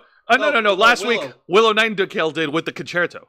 Okay, so the Death Riders are getting beaten out. Yes. So is this the end? Is this the end of the Death Riders? Please let this be the end of the fucking Death Riders. I don't know. Please, I'm asking very nicely. We're going to find out. So Adam Copeland and Wheeler Yuta square up in the middle of the ring, and these guys start off by doing a series of takedowns, a series of arm drags, and pin reversals. Really good stuff. It's nice to see that Cope is still able to be agile in his advanced age, and it's really nice and refreshing to see that. Of course, the story is, of course, Wheeler Yuta is trying to work over the leg of Adam Copeland, trying to re-injure his ankle that he had repaired since Double or Nothing last year. Oh. Yep. So that's been the major thing that's been going on. And when we got back from commercial break, Wheeler Yuta continues to work over Copeland, tries to work over the leg, and then he tries to go. And then at one point, great counter, Wheeler Yuta tries to lock in the cattle mutilation submission hold, and Adam was able to reverse it into a crossface until Wheeler Yuta was able to break the submission hold by getting to the bottom rope. So you're kidding me. No, it was actually pretty good. And after some more awesome back and forth technical action between Wheeler Yuta and Cope, Yuta tried to go for the Busaiko knee. Cope was able to dodge it and hits the spear to pin and win. Your winner, the Rated R Superstar, Adam Copeland. Cope. Yeah! Ow. Worth it. After the match, yes, Edge is greater than Cope. Thank you. After the match, rather than attacking Wheeler Yuta and putting him on the shelf along with the other members of the Death Riders, Copeland actually called Wheeler Yuta back into the middle of the ring, and he shook his hands, and he told Wheeler, "This is what respect feels like," before walking off. Adam shook Wheeler Yuta's hand in respect for a great wrestling match. And then after Adam left, Jon Moxley, the AEW World Champion, was furious. He was pissed off, and he was yelling and berating at Wheeler Yuta for shaking hands with the enemy. And then Wheeler Yuta just pie-faced Jon Moxley and just walked away from him. Wheeler Yuta walked away from Moxley, and Moxley tried to go after Wheeler Yuta until he stopped, and then Moxley cut a post-match promo declaring that he is now angry and he's all alone. But now you're gonna find out what happens when I'm all alone and when I'm unhinged at Revolution or whatever the fuck. I don't know. My God, fucking Moxley. You shook hands and respect that. There is no respect in this business, is there? Oh my fucking God. It's like the promo at the beginning of the show, the contract signing. Everything worked out fine, but the ending part is where it just trips all over itself, spaghetti out of the fucking pockets, fucking trips on its own dick. I mean, you and I will disagree on that because I thought it was funny. What, Moxley? No, Swerve stabbing Ricochet. With scissors. With scissors. No, it's just dumb. I counter scissors with more scissors. That's not how this works! That's not how any of this works! But regardless, I smell a Wheeler Yuta. I think that at Revolution, Wheeler Yuta is going to cost Adam Copeland the title. If Wheeler Yuta even comes back to him. I think so. I think this is all going to be a big ruse to throw Adam Copeland off his game or some shit. In the chat, Vicente Guerrero to Mr. Quake, Evil Superman, the movie Brightburn. Basically, the lead kid would be like Cena's badass alien son. Oh my God, you're right. Do you remember Brightburn? A little. I remember. It was fucking horrifying. Let me see here. Vicente Guerrero or greater Red Sun Superman. Nah. Red Sun Superman is still Superman. He's just like Rusky. Let me see here. Vicente Guerrero, at some point, Adam will realize how negative the reaction to his Cope ring name. You didn't have to do that! Don't count on it anytime soon. Mr. Quake saying John Moxley's a total tool, LOL, with a wrench emoji. You're welcome. The domino effect, yeah, it lacks zest. I feel horrible for talking about John Moxley in a negative sense, because John Moxley is capable of doing much better, and we've seen it. There's one fucking problem with that, Jose. Moxley's shit was not his shit. Before, when he used to work in WWE, when he's trying to spit out his promos with his angle and with his vocabulary, it was edited down by Vince McMahon and by the fucking writing team. No, I know. They gave him a bunch of hokey shit. They gave him hokey shit, but at the same time, they tried their best to make it make sense. This shit that Moxley spits out is Moxley unfiltered, and god damn it, motherfucker needs to put the filter back on. As a wrestler, he does great in the ring. That's never in question. But when doing promos and cutting creative angles, yeah, no, dude. Leave it. Get yourself a writer. Go hire a writer. Fucking please stop trying. You're bad at this. Stop it. But now we turn things around, because now we're going to turn our attention to two women who are brilliant in storytelling. We go to the exciting segment of the night. Oh, I didn't realize that you had a photo of Edge shaking fucking Wheeler Useless's mop top fucking George Harrison of the Beatles fucking looking face. Yeah. Here we go there.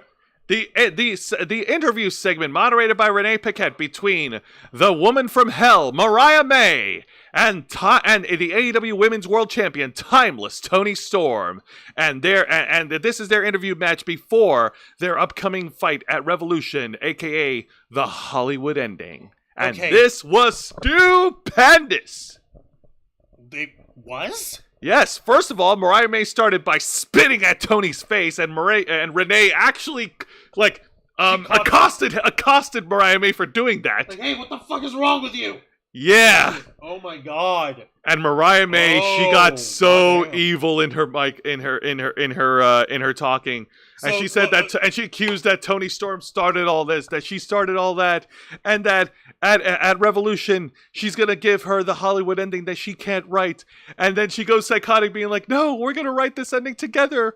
We're going to go down together, Tony. Ew. She's getting really psychotic in her verbiage. This sounds so weird. And then Toni Storm simply replied saying, you're not worthy of death.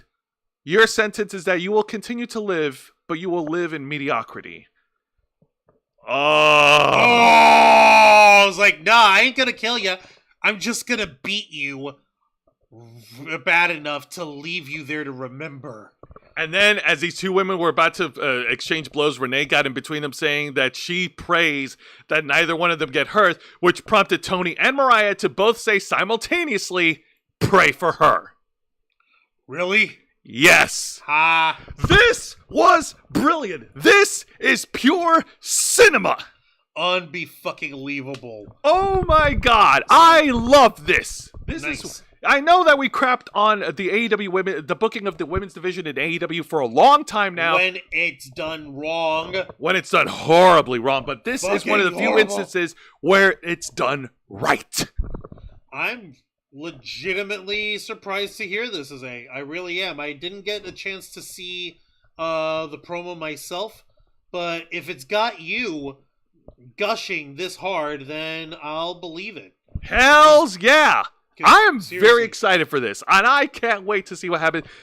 I'll be honest, I'm more excited for this than the AEW World Championship match. No disrespect to Adam, but this has more meat. This has more story. This has bigger conflict. This is personal. This is down to the. This is personal. This is just a story of jealousy, of envy, of revenge, Betrayal. of betrayal. And there was so much raw passion and heat between them because they had built each other up together for so long. That's the whole point. That's the angle for this. They used to be birds of a feather, but now they're pecking at each other's fucking wings. No, it's okay. I lost my metaphor. It's Sorry. okay, man. I saw where you were going there, but now we got it. I forgot the rest of the line. No, hold on. It's okay. Now, before we get to there, Mariah May and Tony Storm are total golden promos and opponents. 10 out of 10. Agreed, Vicente Guerrero. And Mr. Quake, WWE's women's division are much worse, so... Vicente Guerrero, unlike Mercedes Money's former sidekick. Yeah, ow. Ow. No, the women's division in WWE is fucking badass. You've got craziness happening all over the place right now, and it doesn't just have to, legitimately, congratulations to Io fucking Sky of all people, managing to secure the Women's World Championship, and now her and Bianca Belair are squaring off at WrestleMania. Yay! Now, are we upset that dear mommy Rhea Ripley is no longer champion? No, not really, because at least she lost the title and she didn't have to forfeit it due to injury. And she actually lost it in a really good match against an opponent who she's beefed with more than once. And truthfully, Rhea Ripley's big enough to not need the championship. It's a nice accent, but she doesn't need it. She's already a star attraction. Oh, yeah. Big time. Fucking big time. Right, But now who let's... isn't a star attraction, though? This fucking guy. Oh, fuck him. Oh, Oh, God. Here we go. So it's another one of his stupid segments where the best wrestler alive, Max Caster, issues another open challenge to anyone in the locker room to come and answer. And you know what? I'm Why not is going this motherfucker cosplaying D'Lo Brown? But no, don't disrespect my boy D'Lo Brown. I like that guy. He's actually really cool. But why is he disrespecting D'Lo Brown like this? Nah. By wearing, trying to wear his mustache. He looks less like D'Lo Brown. He looks more like a valet. He looks like someone who will park your cars. Ow. So Max Caster, so he issues the open challenge, and out comes Switchblade Jay White to answer, and he made quick work of Max Caster, laying him out with the fucking Blade Runner to pin his sorry ass. Fuck this segment. Fuck this guy. Give me back the Acclaimed. I want to be scissoring with daddy ass. Yeah. What is wrong with you, Platinum Max Caster? Instead, we get scissoring with Ricochet. I mean, fucking. I got a pair of scissors right now. Would you like to? Can we just jab each other on the fucking head? Watch it, Call that please. the show? Jesus fucking Christ! Please, Juan, don't do this. Think of your family. Man, my family's your family, and they'd be laughing along. Besides, there's another pair of scissors right there. You can defend yourself. God. And you know what? Since we don't have any separate segments that are bad in AEW Dynamite to talk about, I guess you could count this Max Caster crap to be the worst match and the worst segment because it was pretty much 2 in 1. Ow. Yeah. So we're gonna go ahead and skip ahead because he had his little promo bit in the beginning. He's not rapping anymore, is he? No, he's not. Why? That was part of the appeal, motherfucker. Oh, but now he's going with the new gimmick of being the best wrestler alive and giving open challenges. Because that was what we want. Wrestling. Like, wrestling is good, but you also need characters. You also need to tell stories. Whatever, anyways. Motherfuckers. So now let's get to the main event. And this is a tag match, playa. Holla, holla. That's right. The teams of the AEW Continental Champion, the Rainmaker, Kazuchika Okada, teaming up with Ricochet to go up against the team of Swerve Strickland and Brody King. All right, so by the subtitle over here, where he's calling it Road to Revolution tag match. Seriously, Tony? Come yes. on, dumbass. This was something he booked this match a day of Dynamite. So I'm guessing Okada's defending the Continental title at Revolution against Brody King. That is correct. Okay. What the fuck? Yep. These two. These tag teams go. These tag teams I'm are just what the fucking at the need for titling the tag match. Mr. Quake says he saw WWE Evolve. Oh, how is it? Let us know. Yay! And, if you said to Guerrero, I'm sure if Max Caster knew this Best Wrestler Alive jobber gimmick would happen, Max would have begged for a no acclaimed breakup. Yeah, no, you're right. Because seriously, the acclaimed was one of the best attractions in the fucking whole of AEW, and they fucking shit-can it. They shit-canned it. It's ridiculous. How dare they? Thankfully, this tag match wasn't shit-canned. This actually was a really good tag match. All the wrestlers involved actually put up a really great main event. Even Okada, Mr. Phone It In? Hey, careful, man. You don't want him to call you out of nowhere and call you a bitch. I get that from my customers. Shut the fuck up, Okada. No, seriously. Like, he was actually putting an effort? Or he was putting an effort against... Sure? Yeah, no, I'm sure. You've seen Okada wrestle, yes? Yes, I've seen Okada wrestle. It's okay. It's okay, dude. It's okay. So Ricochet and Kazuchika Okada, they were mostly working over Swerve Strickland, keeping him away from Brody King. Divide and conquer strategy, which always happens in tag matches with the heels get advantage. Ricochet and Okada continues to work over Swerve until we get back from commercial break, and then Swerve Strickland fights back against Ricochet and against Okada.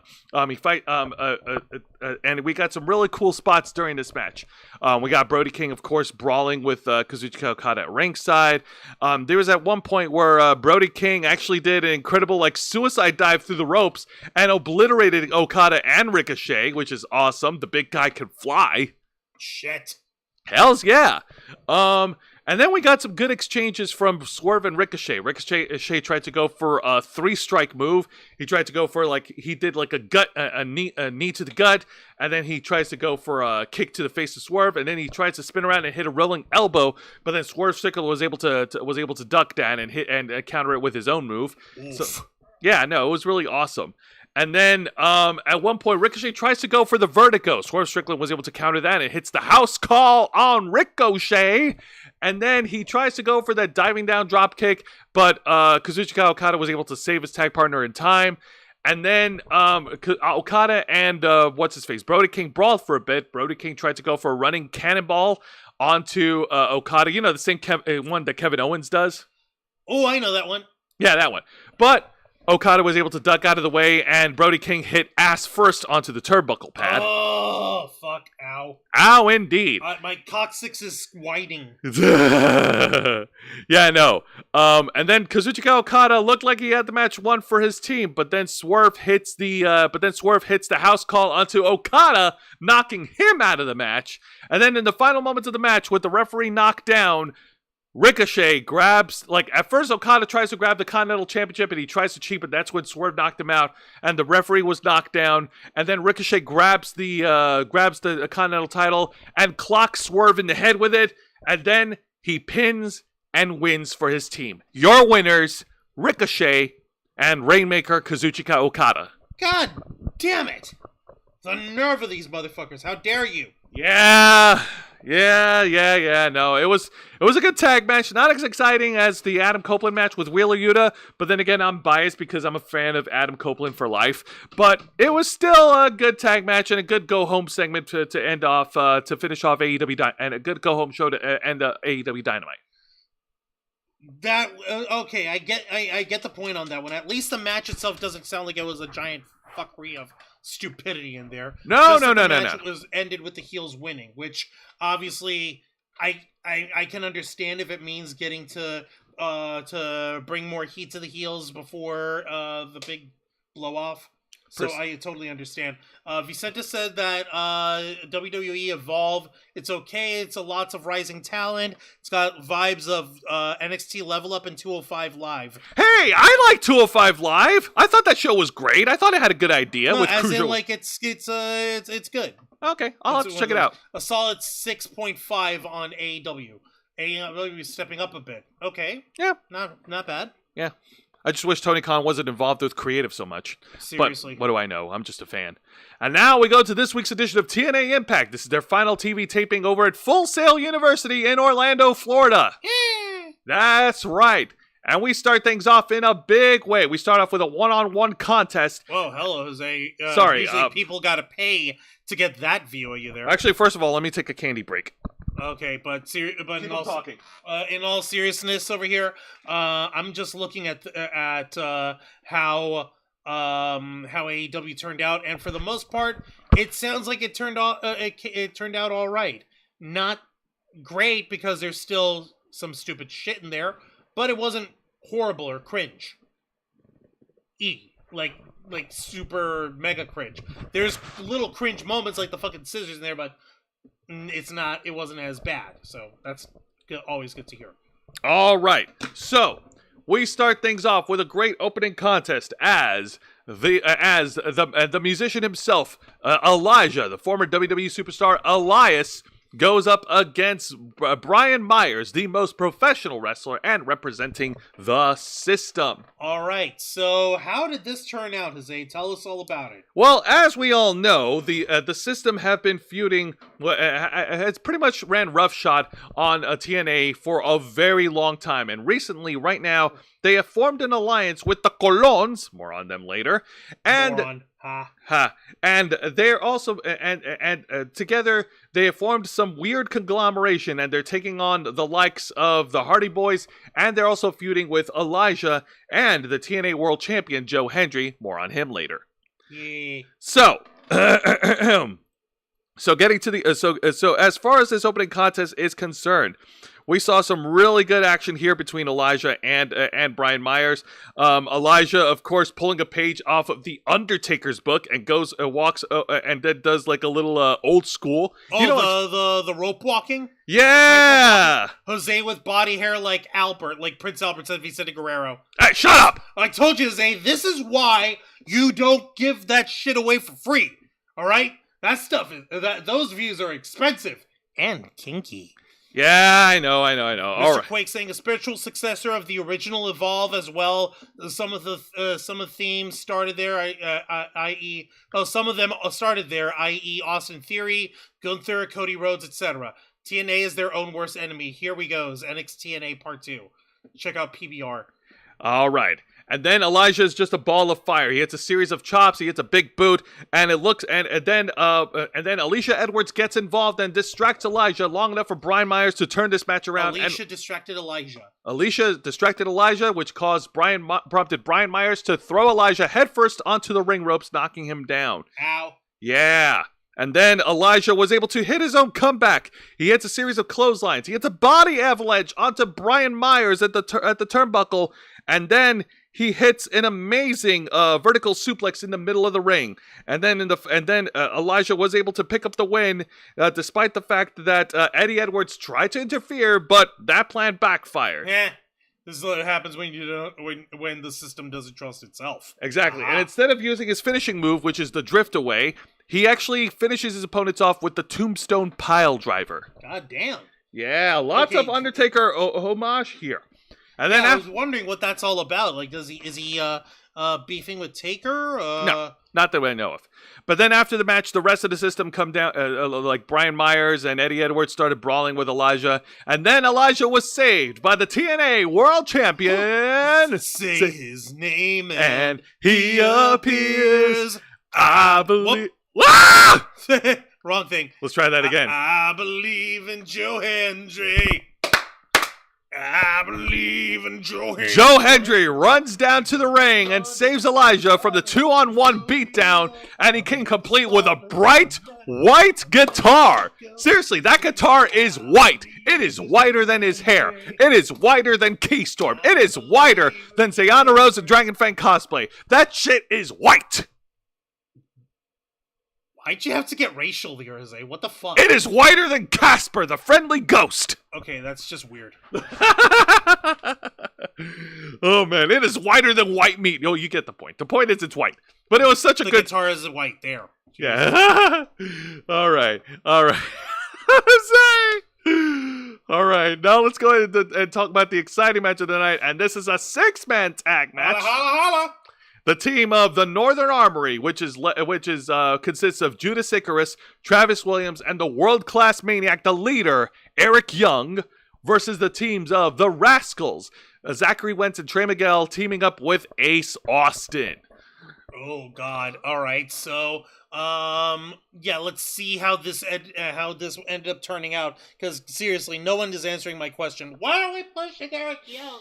So, this is a brilliant six-man tag match, which shows off the strength of the Northern Armory faction. Of course, the Rascals did try to get the early advantage before the commercial break by hitting a series of high-flying moves. We get a double top rope dive spot from the Rascals, knocking out the Northern Armory at ringside before we went to commercial break. And when we got back from the commercial break, the Rascals and Ace Austin continued their momentum until the Rascals were not who were at the ring apron at the time were knocked off the ring apron by the Northern Armory, turning the match into the favor of those crazy Canadian men. Fuck! Yes. Alright, this is gonna be a problem, man. It's gonna be a serious problem. They started working over Ace Austin until Ace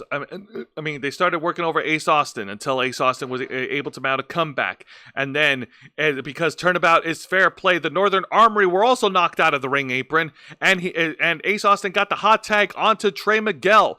And then Trey Miguel and Zachary Wentz continued their momentum, and they paid homage to the Motor City Machine Guns in hitting one of their signature tag moves in incredible speed. I forgot what those moves are, but it was like a sequence of moves after moves after moves, and it was awesome. And then, in the final moments of the match, the Northern Armory took out the Rascals, and they knocked out Ace Austin, dazed and confused, with one of the Casey Jones masks, while the referee had his back turned. And then Eric Young planted a spike pile driver to Ace Austin to pin and win for his team. Your winners, the Northern Armory. Shit! God, Shit indeed. Damn it. God damn it, that's fucking terrible. That is so rude. The nerve of these guys. How dare they? It's because they're Canadian. How dare Eric Young? Oh, God. Yeah, no, but still, nevertheless, great 6-man tag action from all 6 competitors in the ring. They brought their A game, and it was fantastic. All right, well, it sounds like it was excellent over here. I didn't really get to watch too much TNA with you tonight. Sorry about that. It's okay. No worries. That's why I'm here. And now let's get over to the exciting segment of the night. And this one was amazing. 2 of these wrestlers who will be going at it for the NXT Championship next week at Roadblock meet face to face on TNA Impact. And it is the NXT Champion, the ruler, the conqueror, the bringer of war, the mountain you cannot climb, the great Obafemi meets the TNA X Division Champion, the face of the franchise, Moose. Okay, one thing here. Is that a new X Division Championship belt? It is a custom designed X Division Championship belt specifically for Moose. Like, okay, I get it then. You remember how, what's his face? Fucking dopes like Dave Meltzer and people online would say like, oh, we see Moose not carrying the X Division Championship anymore. It looks like they're gonna retire it with him. Like, nah, he's just carrying his custom X Division belt. Yeah, exactly. Idiots. So both of these, so Obafemi came to the ring alone, and then Moose came down, and he was escorted not only by his faction, the System, but also by his security personnel, adding more bodies in the ring to stack the odds against the NXT champion. So both these guys were able to cut really good promos back and forth. Moose cut a promo saying that he is once again proclaiming that he's the face of the franchise, and that he shook up the world of NXT when he showed up, and that at Roadblock he'll become the face of NXT when he captures the NXT championship from Obafemi, and that he is a prize fighter and he goes after the biggest prizes, and that is why he has targeted Obafemi. If he goes after the biggest prizes, why is he only X Division champion instead of trying to go for the World Championship again? I'll tell you why. Because he doesn't believe in Joe Hendry. Thank you for that. So Moose, having heard enough of, Obafemi, having heard enough of Moose's shit, says that if you are truly the face of the franchise, then why don't you show it up right now? We could just brawl right here.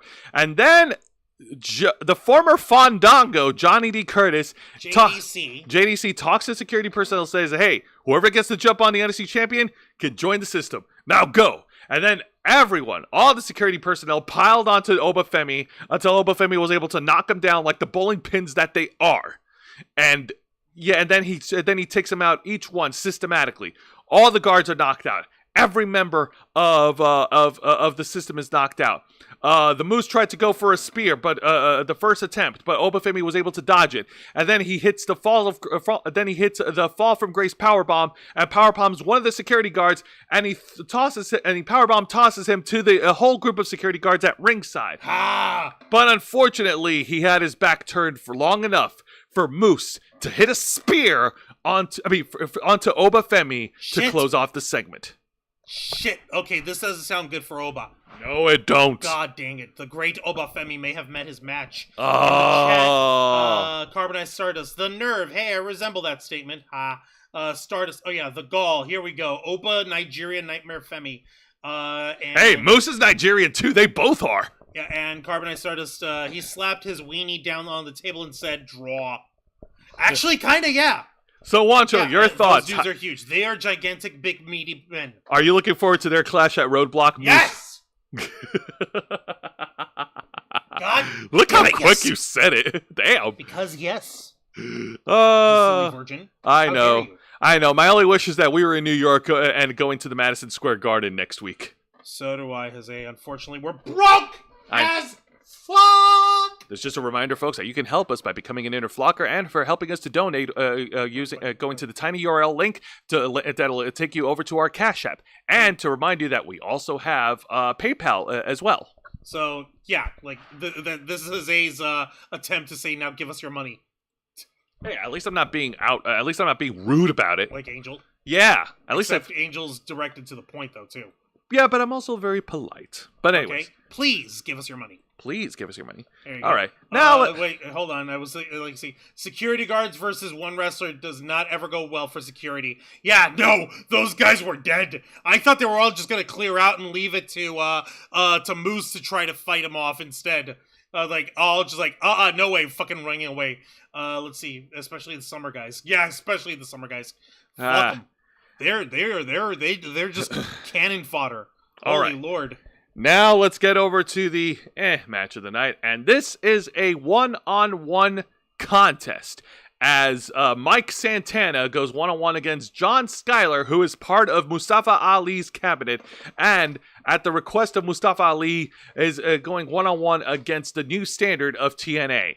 And okay, the match was all right. There was nothing it wasn't anything bad. They didn't do anything offensive, thank goodness. Mike Santana did put on a good showing against John Skyler. Of course, the match didn't last very long. It was only like between 5 to 7 minutes before Mike Santana was able to pick up the win. And then after the match, Mike Santana pulls out a freaking little metal bullpen hammer or whatever the fuck it is. A ballpin hammer? Yeah, ballpin hammer. Oh, God. And he was about to strike John Skyler until Mustafa Ali showed up on the Titantron screen and then accused Mike Santana of not exactly being clean with his with the wellness policy, and thinking that Mike Santana might be a little inebriated and might need to go through a drug test. Oh, the fucking nerve. Really, man? We're gonna pull that guy out? Yes, we are. And just to hammer it home, one of the Ha. people in the entourage of Mustafa Ali showed up and handed Mike Santana a piss cup to take a piss test. Oh, fuck you. That is such a dick move. I really don't know how to feel about that segment. Yeah, I can understand how you... Wait, why is I mean, the post-match segment. Yeah, why is Tasha Steelz involved in all this? Is she part of what's-his-face? Yes, she is. Mustafa Ali's cabinet? Really? Because they don't have any direction for her. Really? Really. Ow. I know. Fuck. But, no. The match itself was okay. The post-match segment was in poor taste, but they were able to salvage it with a later segment in the evening where Mike Santana got the best of Mustafa Ali and pissed on Mustafa Ali's coffee cup, which is paying homage to the angle where Jericho pissed on William Regal's tea in WWE. Oh my god, I think I have the gift from that. Hang on. Can you find it? Let me check. Because, yeah, I have it! If you guys don't know what we meant, here's the illustration. And you see William Regal's, like, tasting his tea. He's like, what in the world? No, what was the fucking line he said? It's quite tart. Yeah, quite tart. Ah! Needless to say that it was in the year 2000 where William Regal got a first taste of a little bit of Jericho's bubbly. No, he got some grade A, like, fucking 200 proof Jericho straight from the tap. This was back when Jericho was interesting. All right, now. LOL, Ali talking to Mike Santana like he's Brock Lesnar. Wow, good point. Like, seriously, you're gonna accuse Mike Santana of doping or whatever it is. Like, seriously, buddy, That's just dumb. that just doesn't fly. That doesn't work. Speaking of stuff that doesn't fly and doesn't work, let's now get to the really bad segment, and it's another segment of First Class Penthouse, which is boring as fuck. Did they introduce themselves again? Yes, they did. Why? We all know who you are! What is up with you? What, is it a short-term memory loss thing? AJ Francis, do you need help? Blink 3 times if you need help. Casey Navarro, you're too good of a young star. What are you doing with him? No, it's because his actual partner is like fucking... Yeah. The less we talk about him, the better. But that being said, I tuned out to this whole fucking segment because it was so stupid and it's such a waste of time until, thankfully, we were blessed by a guardian angel that is Steve Macklin, who interrupted the proceedings and pretty much just ended the whole fucking segment and started shit-talking AJ Francis. Hey, I guess. Thank God. Thank you, Steve Macklin. What the fuck? Ugh. But yeah, let's fucking get it off my screen. I fucking hate that shit. Like, listen, tonight? He gets a couple of points from me for tweeting about the national anthem because I actually agree with him. The whole thing of Canadians booing the national anthem at sports games and how he doesn't believe that the national anthem should be in every sport event. In every event under the sun. It's like jingoistic. Exactly. Yeah, we'll give him credit for that. But as far as this segment goes, like, buddy, please fucking take some... what the fuck? All right, now let's... Like, if this is on purpose, it's working. It's pissing me off. But not in the I want to watch him get his ass kicked way. I want him off my TV way. It's okay, Juan. Be very careful. Do not tread into the go away heat territory of the Young Bucks. Anyway, we aren't booing it. We're booing Trump. Yeah, and I agree. It's indoctrination. LOL. Yeah. See, there you go. The Carbonized Stardust. You get the point. Also, where's the logic in singing the national anthem at a sporting event outside of the United States? Yeah, like that's the part that's like, why? It just doesn't make any sense. But anyways, so now let's get to the main event. And this is a tag match, playa. Holla. And I swear to you, in a time-altering universe, this would have been a really good match under the WWE bubble. Yeah, from like, what, 10 years ago? From 10 years ago, as the Hardy Boys, the TNA World Tag Team Champions, take on the Colons in a non-title tag match. All right, so the remind me, they're twin brothers, yes? Yes. Why does Orlando Colon look older than Eric Colon? I don't know. So, I'm sorry for the nitpicks, but this is what I'm here for. I'm here for the nitpicks. Like, seriously. Look at these guys. Look at these guys. Orlando Colon. Let me zoom it up a little bit. Okay, so Orlando Colon and Eric Colon. Orlando Colon. Actually, no, that's Eddie, and the other one's Eddie. Orlando. Oh yeah, Eddie Colon. Okay, yeah. Yeah, they look a little different. I can tell by when they mean mug, they look different. Yeah, but here you could see more of his forehead lines and the lines across his face. They look older than his brothers do. What the fuck? That is true. Oh, Send the wrestlers after the wackos. Thank you, Carbonite Stardust. And she's also adding, it's about national pride, but hockey isn't about nations unless it's the Olympics. They're all in the same league, the NHL. So it's just a way, in my opinion, to pit us against each other. It's bullshit. It is bullshit, and it's also disrespectful to sing the national anthem in another country. At least that's my opinion. Like, for real, it's kind of fucking dumb. Yeah. All right, so let's get to the tag action because me and Juan, we actually had a chance to watch this match, and it was great. And it started off with, of course, the Hardy Boys getting the upper advantage. Matt Hardy working over the arm of one of the Colon brothers, doing it simultaneously with the fans chanting, "Delete!" Delete, yeah. Wow. Excuse me. Was like, really? Yeah, I know. And the match was going in the Hardys' favor. Everything was looking pretty good until the Colons were able to turn things around with their underhanded tactics, of course, and they were able to work over Matt Hardy for a little while. They kept the pressure onto Matt Hardy until Matt was able to fight back against the Colons and get the hot tag on the charismatic enigma that is Jeff Hardy. All right, and by hot tag we mean, well, like medium heat tag. Like, sorry, Jeff kind of slowly got into the ring when the tag came in. It wasn't quite that big of a hot tag. Are you staying clean, Jeff? No, Jose, it's because he's older, for fuck's sake. Okay. He better be fucking staying clean, I swear to God. No, because if he was like fucking like doing his old stupid druggy shit again, then I would have words with TNA. Yeah, I would have words with TNA and WWE here at this point. Each sport should have its own theme song. Boom, done, LOL. You know? I would be okay with that. Meh. Okay. Yeah. Yeah, no, I would be okay with that. For real. Yeah. Hardys, woo, can't believe they're still alive. Seriously, I was under the Hardys were in AEW for a hot minute and a half, and every single time they went into a match, whatever kind of match it was, Jeff Hardy was trying to do the weirdest, craziest, dumbest high spots you could ever imagine for a guy his age. I was legitimately under the impression that Jeff Hardy was suicidal and that he was trying to kill himself in the ring. Thankfully, I have been proven wrong. But it looks like the only reason why I was proven wrong is because, quite frankly, he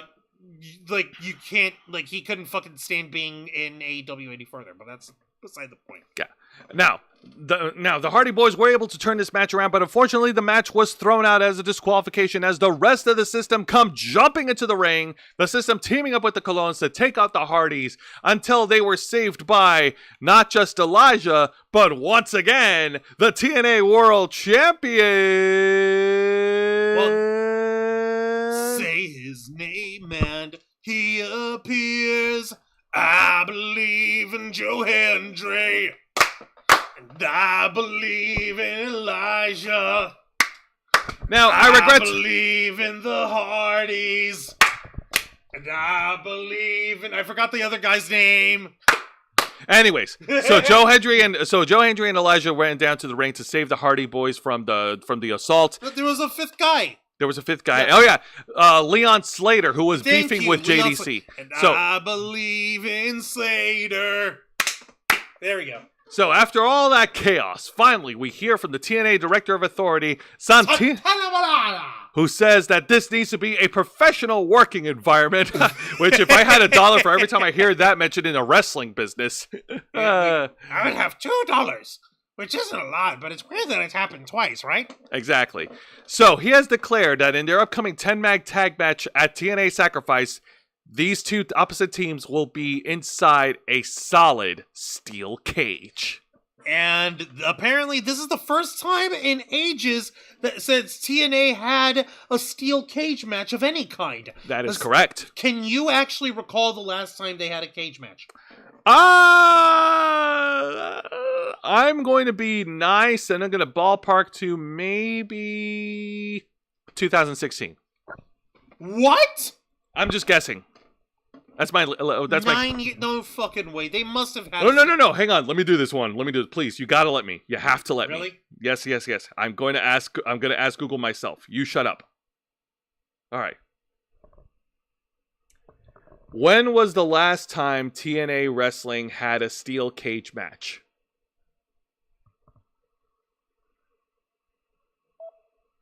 The last steel cage match was in Total Nonstop Action Wrestling, was on March 14th, 2023, at the Sacrifice pay-per-view. Oh, okay. It was 2023, and it was between Joe Hendry, Matt Hardy, Elijah Nick Nemeth, and Leon Slater. And the... Oh, wait.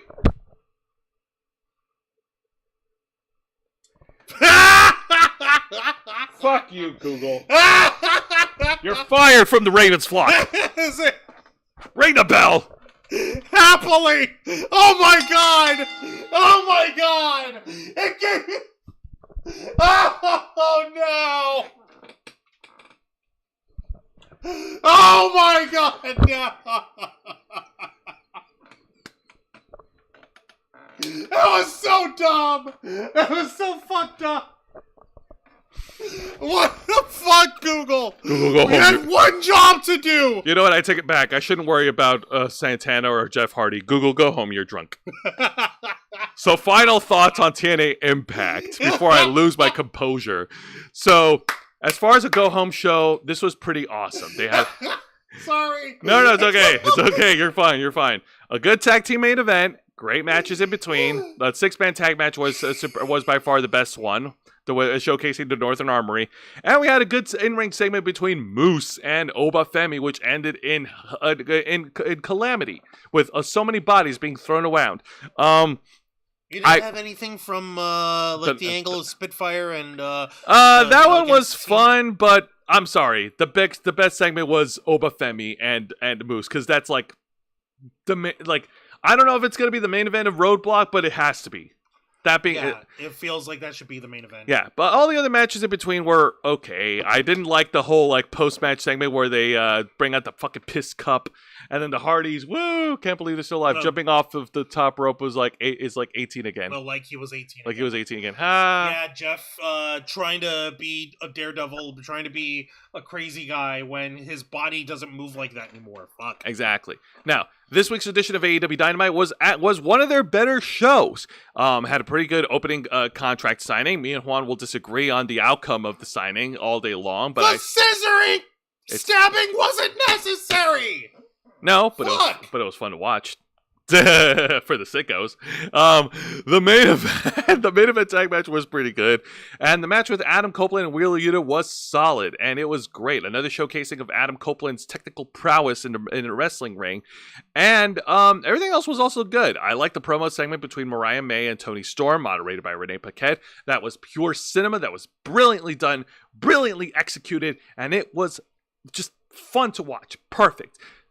Fucking do something else with Max Caster, because this shit with him being the best wrestler alive, I don't think it's working for. It might be working for some of the AEW fans, but it's just not for me. I'm sorry. I miss the Acclaimed. I miss the Rap. I miss Scissoring. I miss Anthony Bowens. I miss Billy Gunn. What the fuck? They were an act for years, and they were still going white hot. They weren't getting stale, so whoever thought it was a good idea to break them up was stupid. Anyways, so.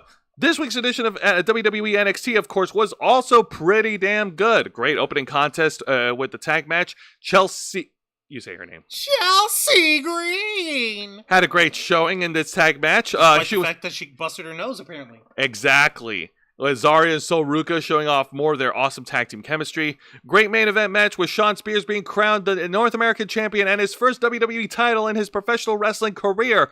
Thank freaking goodness. Vic Joseph did not have to word it like that because it makes him feel old.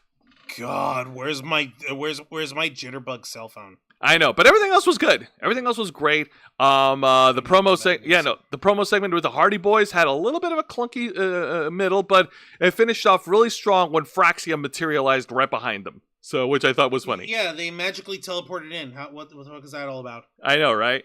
All right, and that's going to do it for this week's edition of Wrestle Rewind. Folks, on next week's edition, we're going to do our weekly reviews, and we're also going to be talking about the main event of AEW Revolution, which is, again, happening this Sunday, March 9th, and the main event will be Jon Moxley defending the AEW World title against the Rated R Superstar, Cope.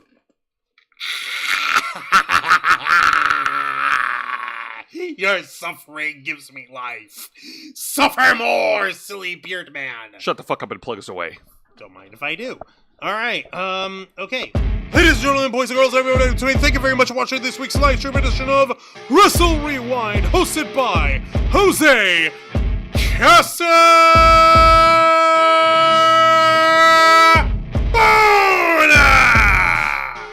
as he reviews for you the best of the worst of three of the most exciting best professional wrestling programs in North America today. WWE's NXT, AEW Dynamite, and TNA Impact. Step into the ring every Thursday night at 10 p.m. Eastern Time, live, simulcasting on YouTube and King.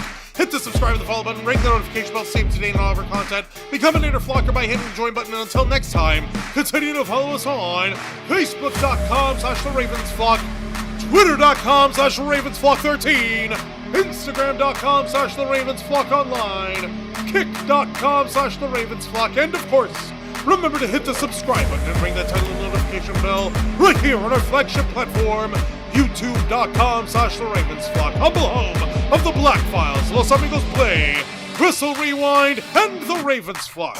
All right, thank you very much for tuning in to another exciting edition of Wrestle Rewind. For Mr. Juan Arouse, I'm Jose Casabona, and man, John Cena turning heel. Never thought it would happen, but it happened. We never saw it coming.